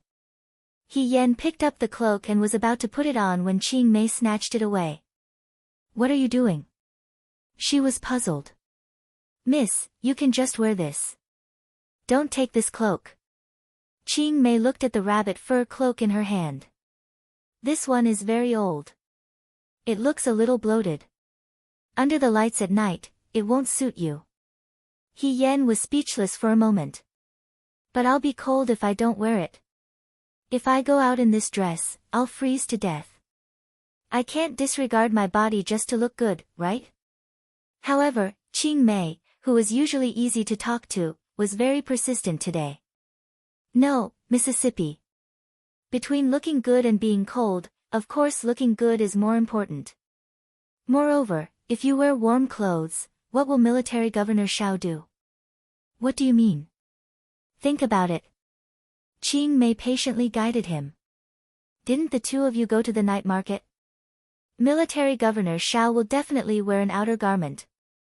Miss, the colder you are, the more delicate you look and need someone to take care of you. When Military Governor Xiao sees this, his heart will ache and he will take off his outer garment for you to wear. It will definitely be beneficial for your relationship.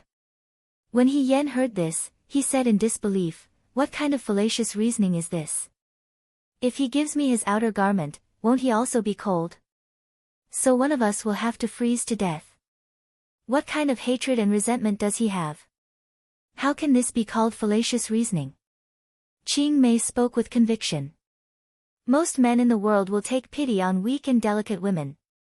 Miss, if you do everything yourself, how will Military Governor Xiao realize that you need to be taken care of? You don't believe me. This is what bodyguard Qi Wu told me personally. Since he is a man and is also the Military Governor Xiao's personal attendant, he must know the Military Governor Xiao very well. Just do as he says, you won't go wrong. He Yen, was Qi Wu crazy? Why did he spend all day thinking about this instead of doing other things? Qing Mei, a good girl, had been led astray.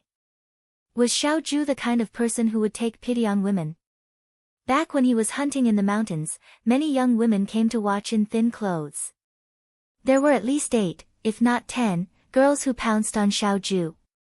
He also didn't see Xiaoju giving his mink coat to anyone. That's all nonsense. Nonsense. Qing Mei pushed He Yen towards the door. In any case, miss, you can't wear this rabbit fur cloak today. Just listen to this servant this time. With a bang, the door was closed, almost hitting He Yen's nose. He Yen didn't know whether to laugh or cry at the door. However, it was getting late. If He Yunshen came back from school and found out that He Yen went out with Xiaoju in the middle of the night, there would be a lot of noise. He Yen thought about it and decided that it was fine. Her body had withstood the wind and rain of the Liang province guards. She was also very sturdy and wouldn't fall from a single gust of wind. In this way, she should be fine for the night. Thinking of this, he stepped out of the door. Coincidentally, as soon as he stepped out of the door, a carriage stopped in front of the door.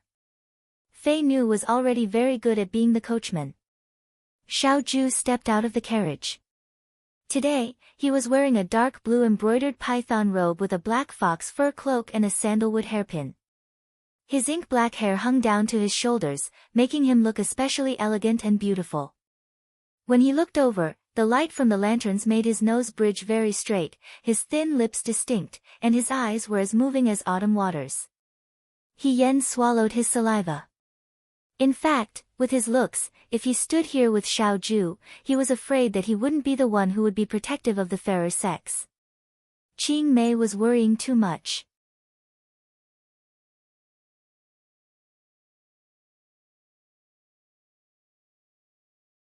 Chapter 226. He Yen walked in front of Xiao Ju. Xiao Ju glanced at her and frowned. Why are you wearing such thin clothes? It's too hot. He Yen clenched his teeth and swallowed his blood. He cursed Qi Wu in his heart, but he still pretended as if nothing had happened. He fanned himself with his hand and said, I don't know why, but I keep feeling a little hot. Xiao Ju was about to take off her cloak, but He Yen quickly stopped her. There's really no need. If I feel cold, I'll go back and get another set of clothes. The reason why I'm wearing this is because it's too hot. Haven't you heard Lin Shuanghe talk about it? Sometimes people feel hot. If you wear too much, it won't dispel the stuffiness in your body. It's easy to get sick. She made up a story. Xiao Ju stared at her suspiciously. He Yen grabbed her arm. All right, don't worry about what I wear. Let's go to the East Market first. I'm afraid we'll miss out on some interesting places. In Shua capital, the markets were prosperous. They were divided into the East Market, West Market, South Market, and North Market. The most prosperous one was the East Market, which was near the city god temple. The East Market was divided into the December Market, the Lunar Market, the February Flower Market, the March Silkworm Market, the April Jean Market, the May Fan Market, the June Fragrance Market, the July Treasure Market, the August Osmanthus Market, the September Medicine Market, the October Wine Market, the November Plum Market, and the December Tofu Market. It was the end of November and the beginning of December. The plum market had already closed. There were only a few stalls selling piles of red plum blossoms. The tofu market had already opened. Everywhere, there were stalls selling Spring Festival couplets.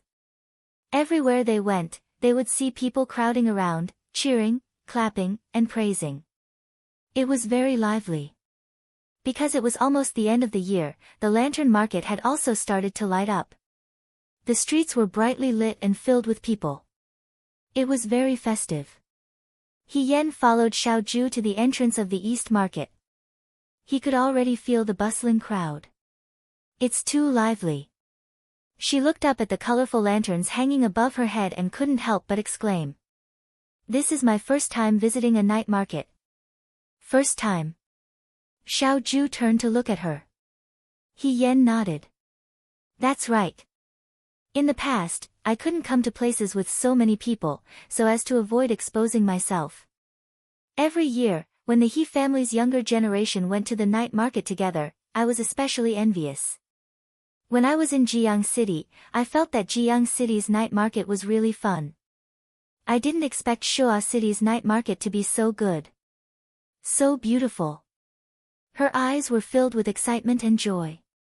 She had lived 2 lifetimes, but at this moment, she was as happy as a child.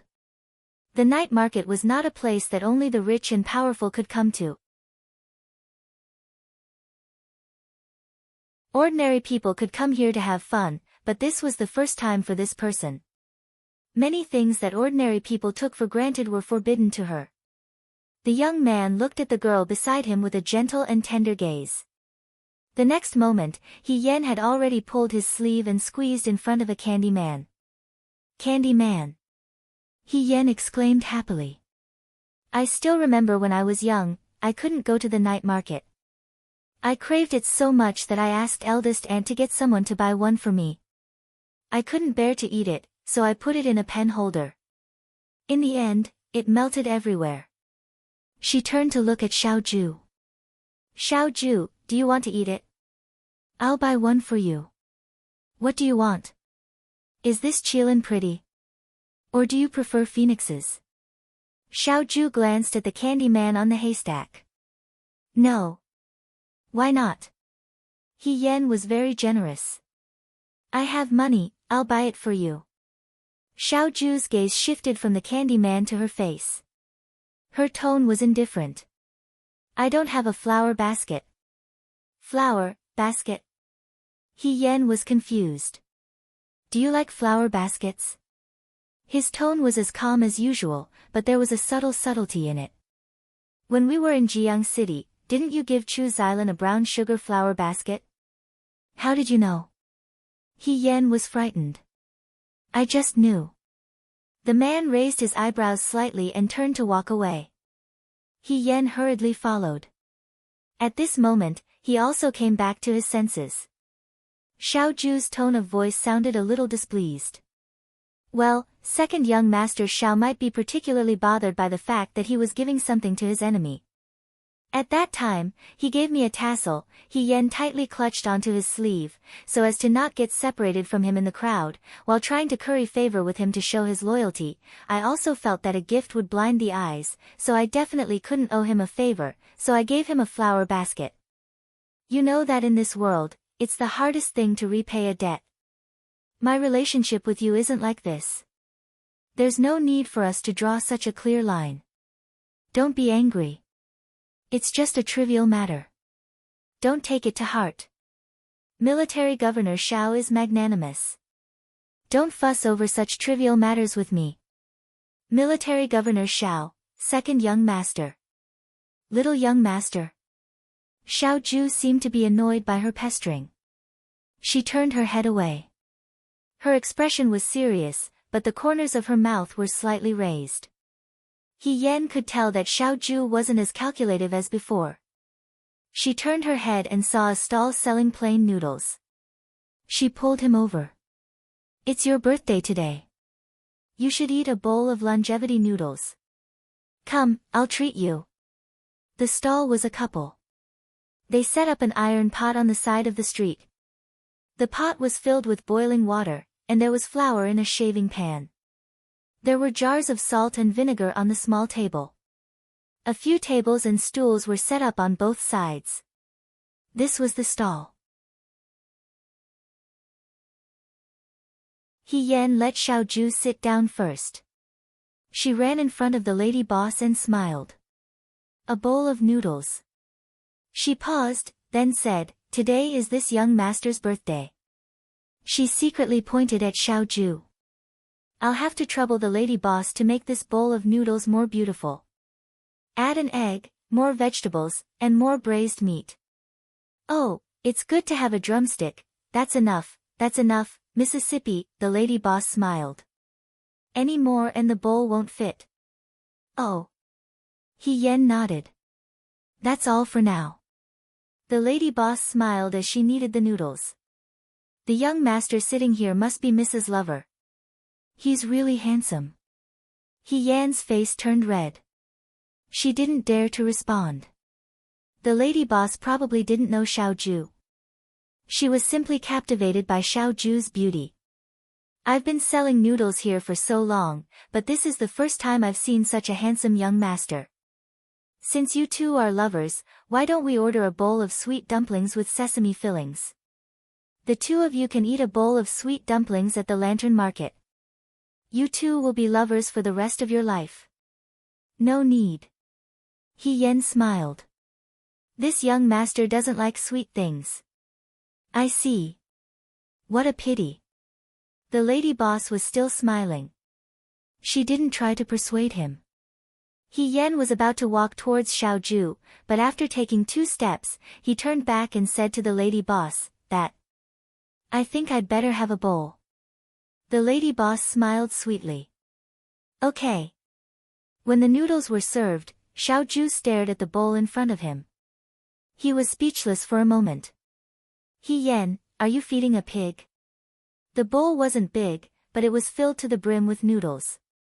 There was an egg, emerald green leaves, and a few large pieces of braised meat. It was very sumptuous. Looking at it, the noodles were about to overflow from the bowl. The other bowls were all filled with clear water. Only the bowl in front of Xiaoju was different. Eat more. He Yan passed him a pair of chopsticks.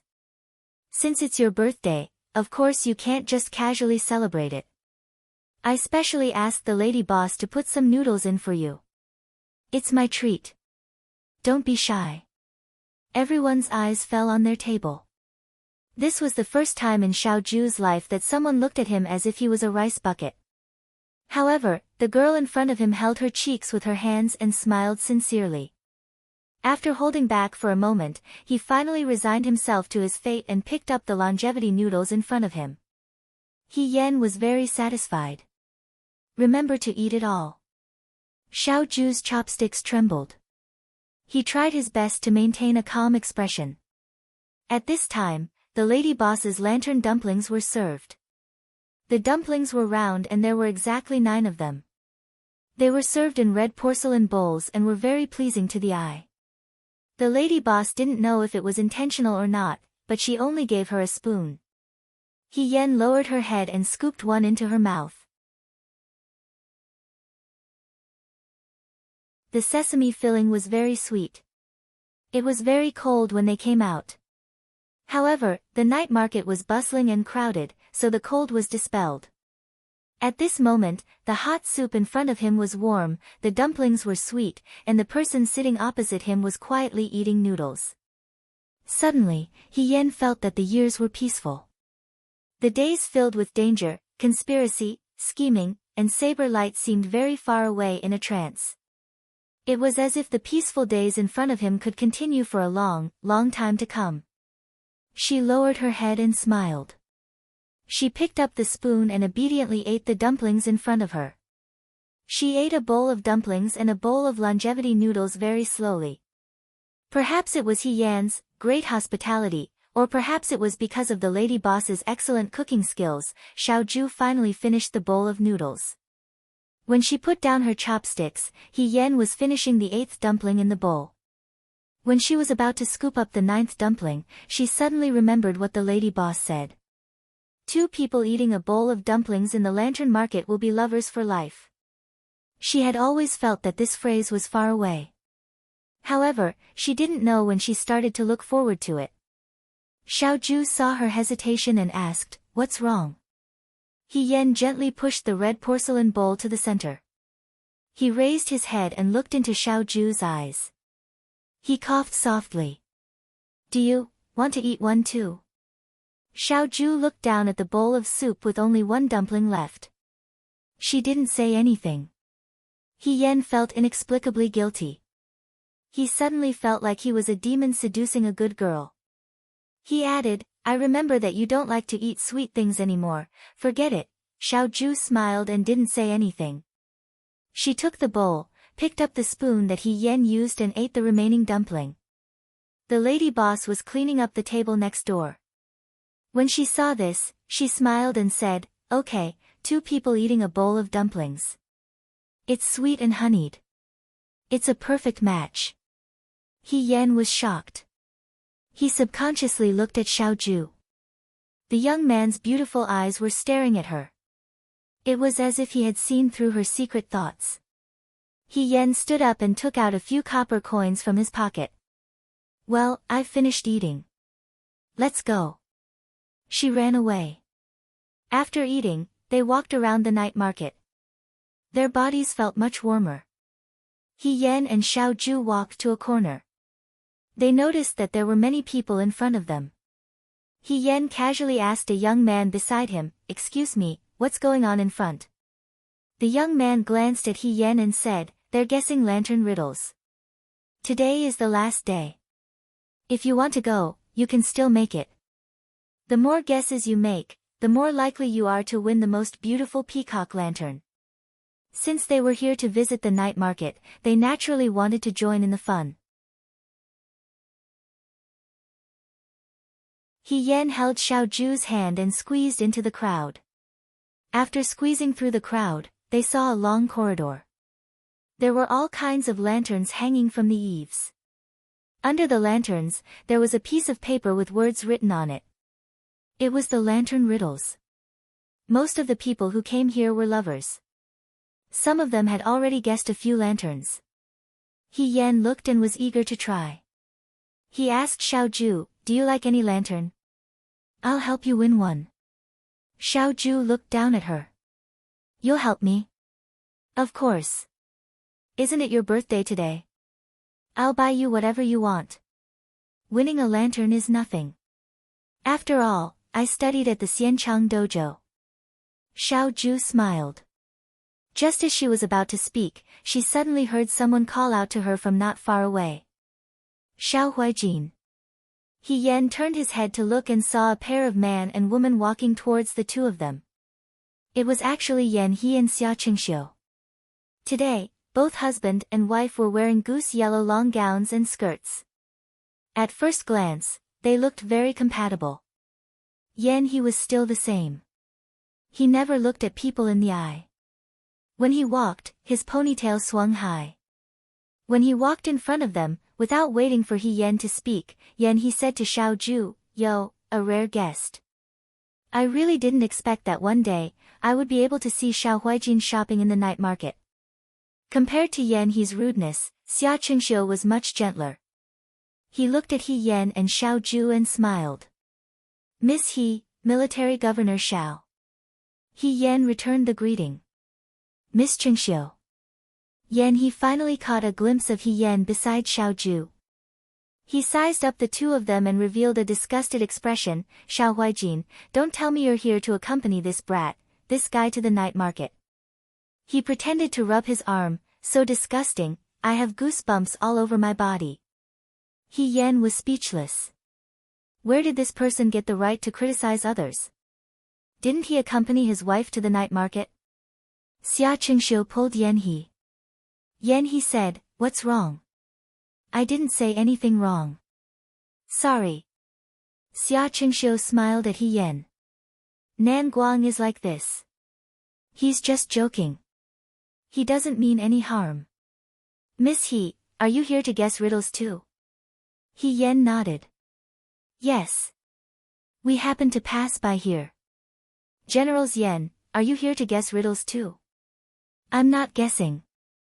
Yan He said, "I'm here to accompany Qingxiu." His gaze fell on Xiaoju. "Xiao Huijin, he's not guessing either. He's here to accompany me." He Yan quickly cut him off. Yan He was like a cockfight whenever he met Xiaoju. He had to compete to see who was better. If Xiaoju wanted to guess and aroused Yan He's competitive spirit, he wouldn't go to the night market tonight. He would just watch the two of them compete in riddles. He Yan decisively stopped him so that he could go to other places later. "Sure." Yan He crossed his arms and said, "Then hurry up and guess."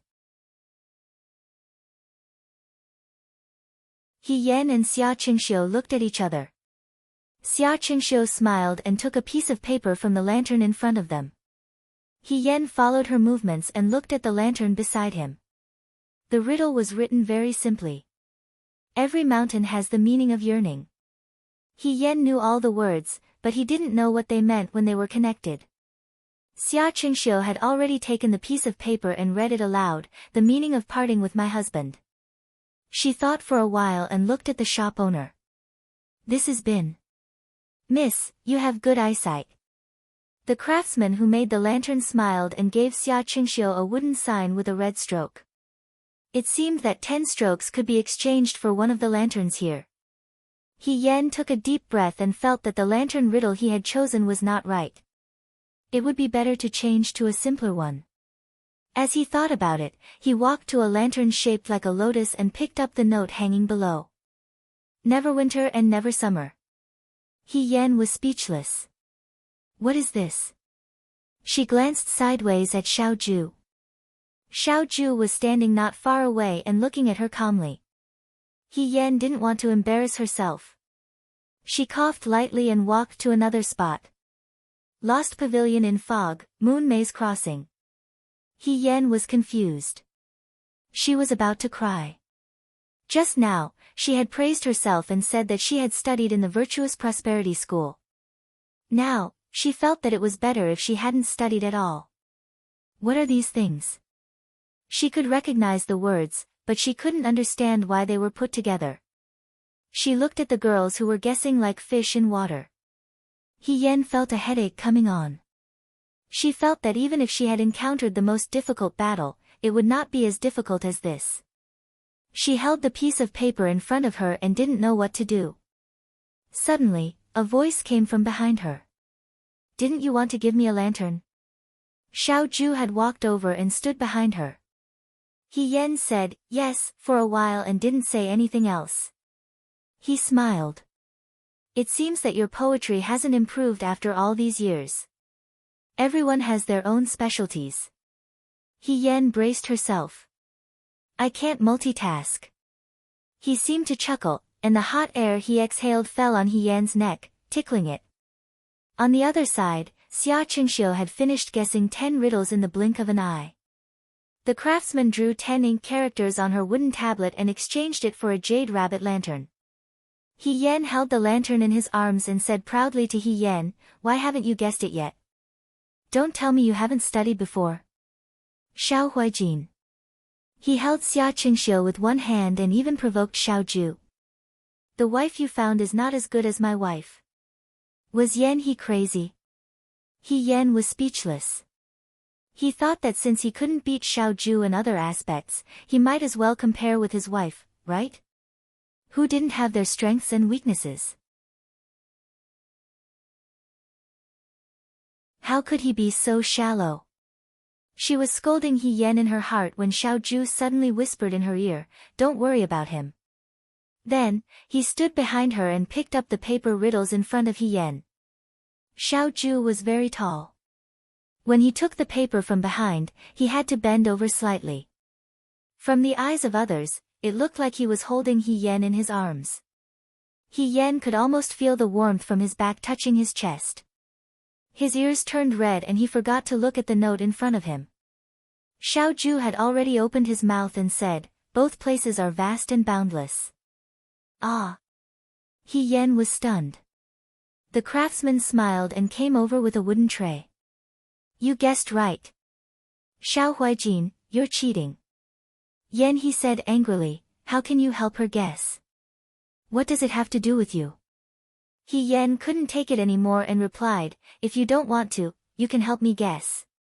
Who wants to help you guess? Yen, he flung his sleeves. Let's go, I get annoyed when I see them. He pulled Xia Qingxiu's hand and walked away.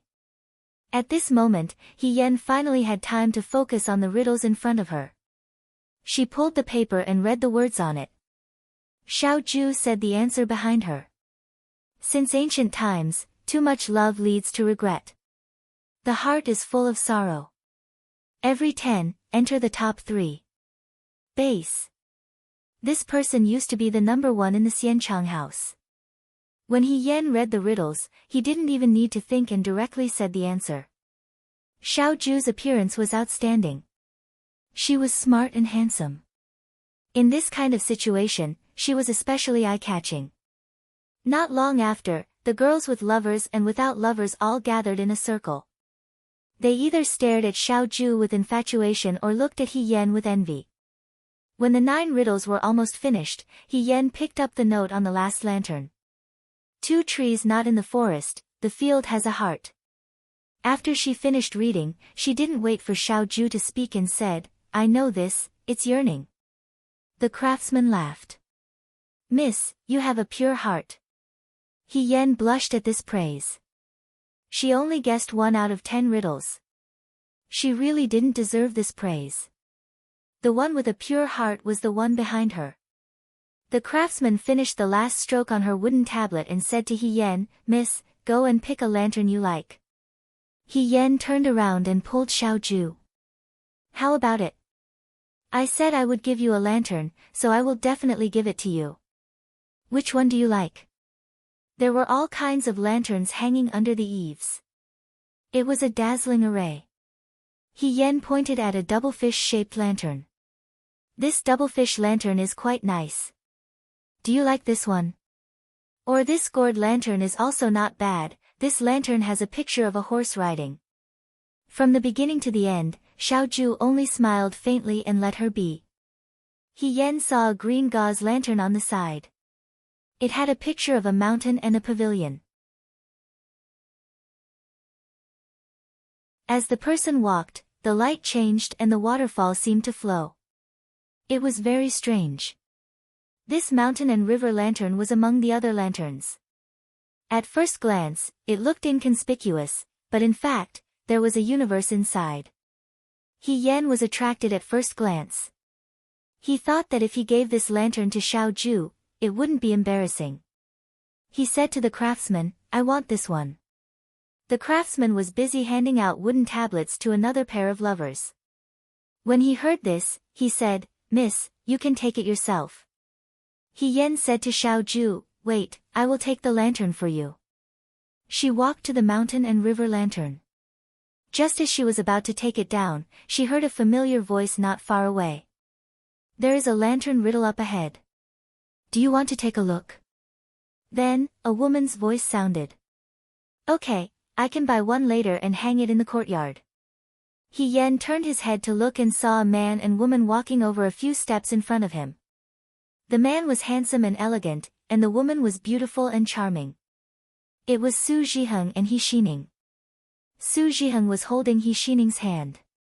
The maidservant behind He Xining was holding a large pile of trinkets in her arms. They were probably rouge, face powder, and the like that she had casually bought in the night market. On the surface, the two of them looked like a perfect couple. Su Zhiheng smiled dotingly, and when he spoke, it was like a gentle breeze and drizzling rain. He Yan looked at them in a daze. She didn't know if she was mocking him or not. She originally thought that Su Zhiheng would only accompany He Wanru to the night market. Now, it seemed that as long as it wasn't her, he could accompany anyone. "Miss?" The craftsman saw her standing there in a daze and called out to her curiously. He Yan turned his head and was shocked. He subconsciously looked at Xiaoju. He was also standing under the lantern. His figure was handsome, and his gaze was calm to the point of indifference.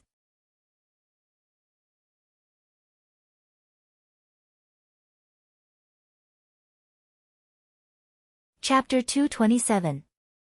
He Yan didn't have time to speak before Xiaoju glanced at her, turned around, and walked away.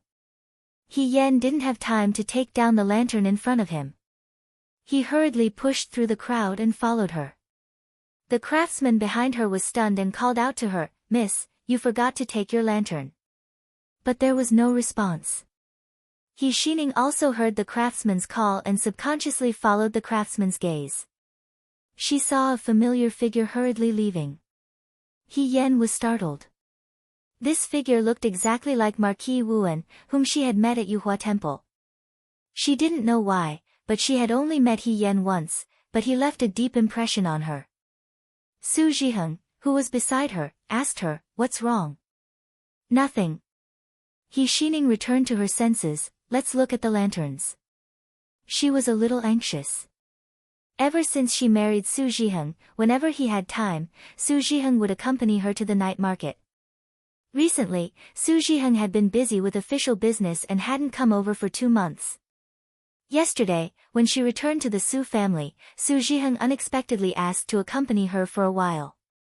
If it was in the past, He Xining would have been very happy.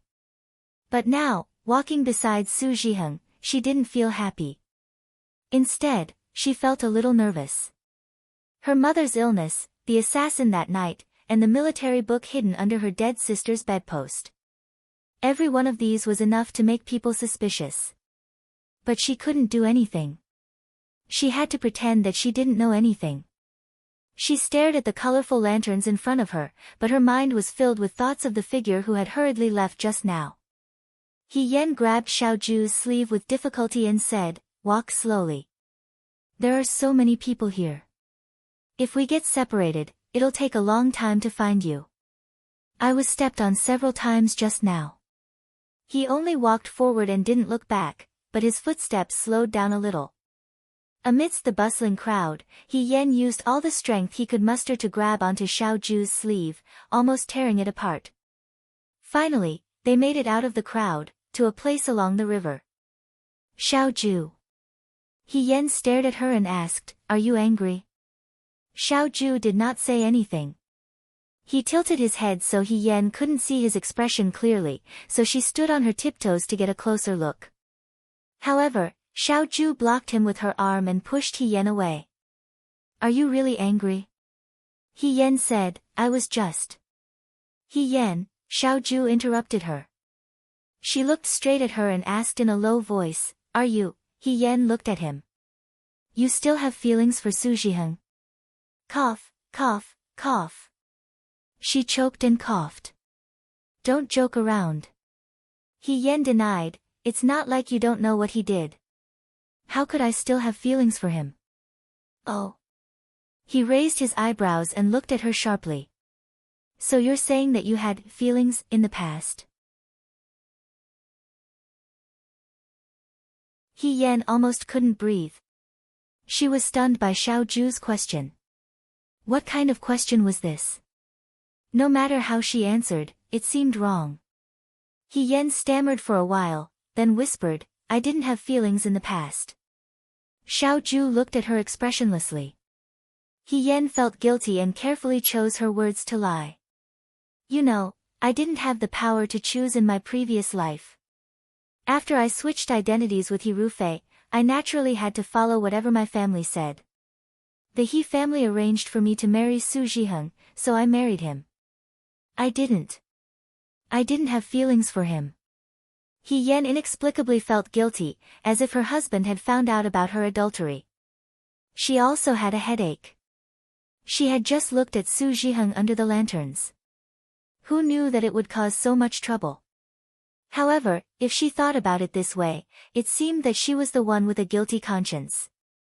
After all, Xiao Ju had never had any other girls before her. "But I heard that when you married Su Zhiheng, you liked him very much." He looked at the river below the railings with a calm gaze.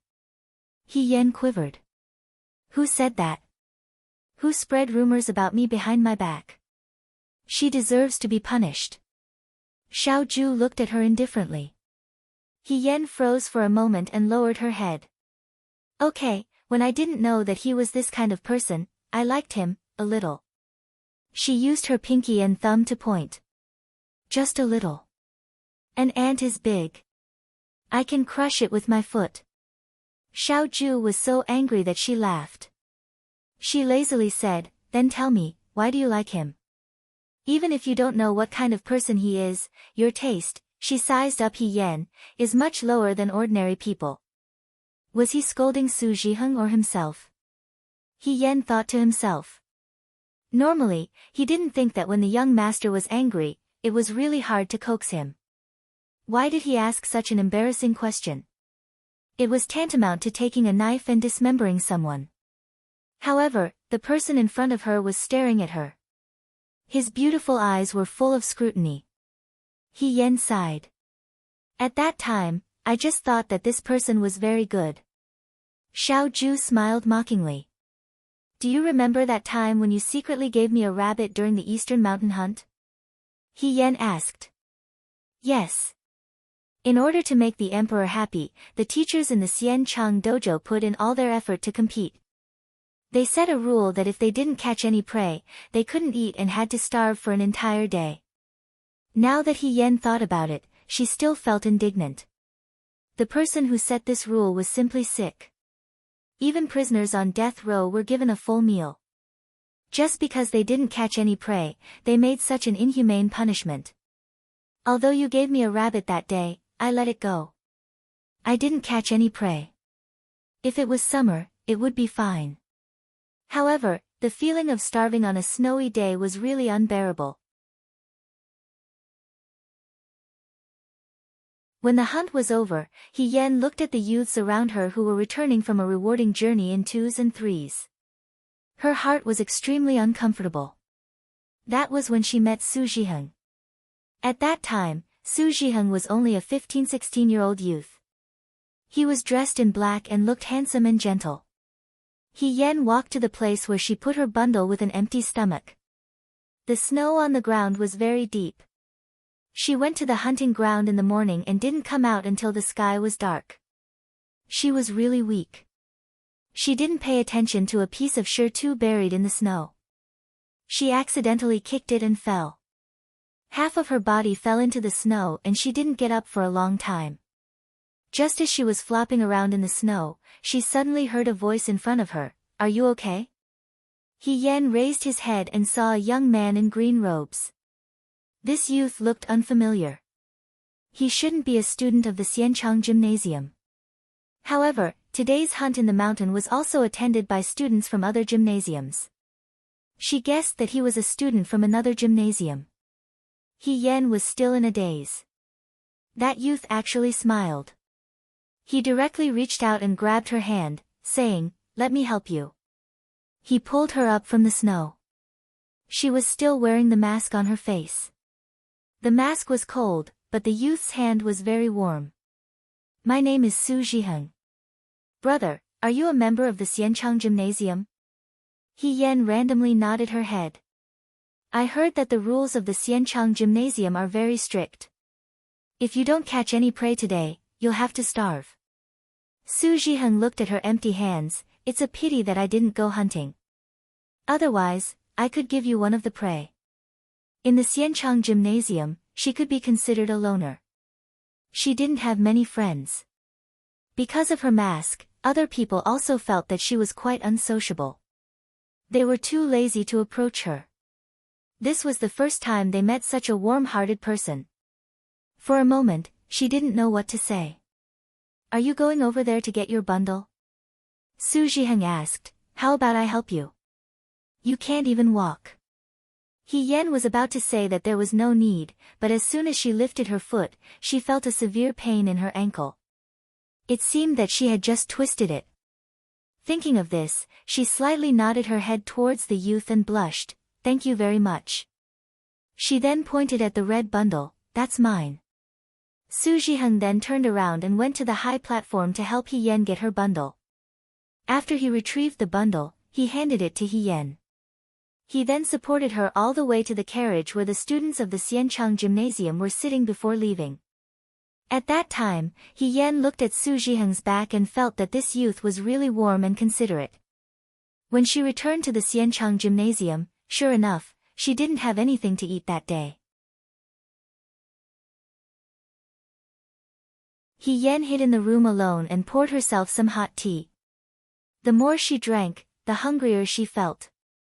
Her stomach rumbled incessantly. But what could she do? The rules of the Xianchang Gymnasium were the strictest. Moreover, she really didn't hunt anything.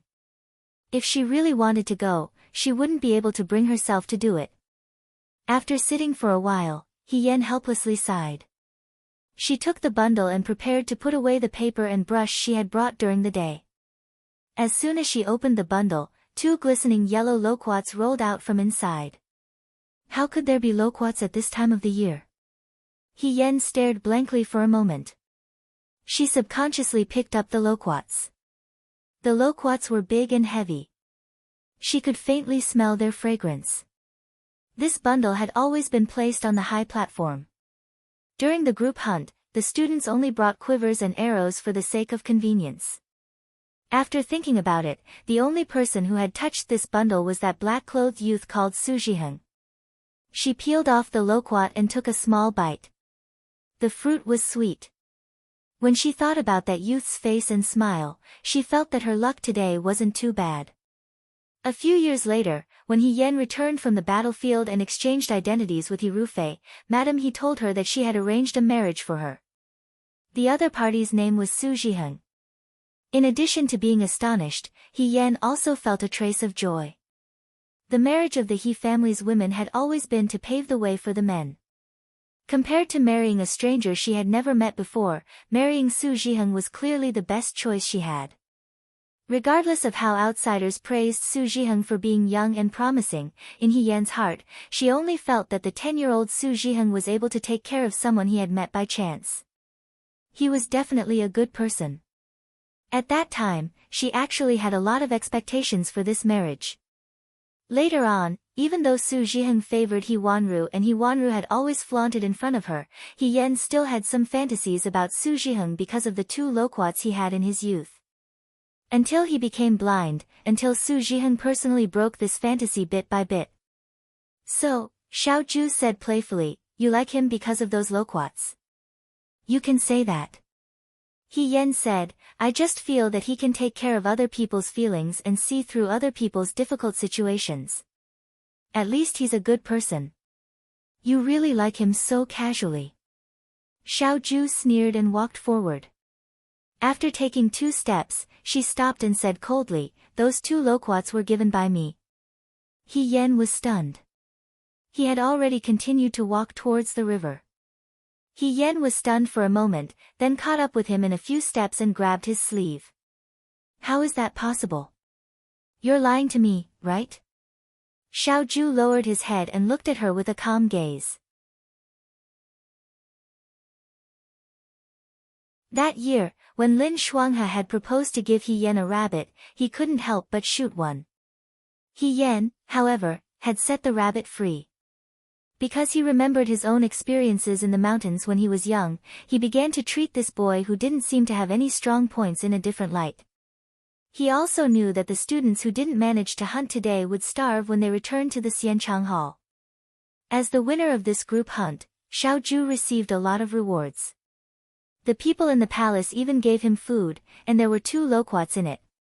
At this time of the year, loquats weren't available everywhere. He originally didn't have much interest in this sweet fruit. When he was leaving, he passed by the high platform and caught a glimpse of a red bundle in the corner. He vaguely remembered that this bundle seemed to belong to He Rufei. That boy didn't manage to hunt anything today. When he returned, he would starve for the night. It was also winter, so he was afraid that it would be difficult for him to endure. He looked at the imperial food basket in his hand and thought of the first time he met He Rufei. He saw this guy standing under the loquat tree in the Xianchang Hall, jumping up and down with all his might, trying to pick loquats. It was extremely comical. After thinking about it, he stopped and took out the 2 loquats from the basket and stuffed them into the red bundle. He Yan stuttered, it can't be. You really gave them to him? Xiao Zhu quietly looked at him. He Yan thought to himself, this is the end.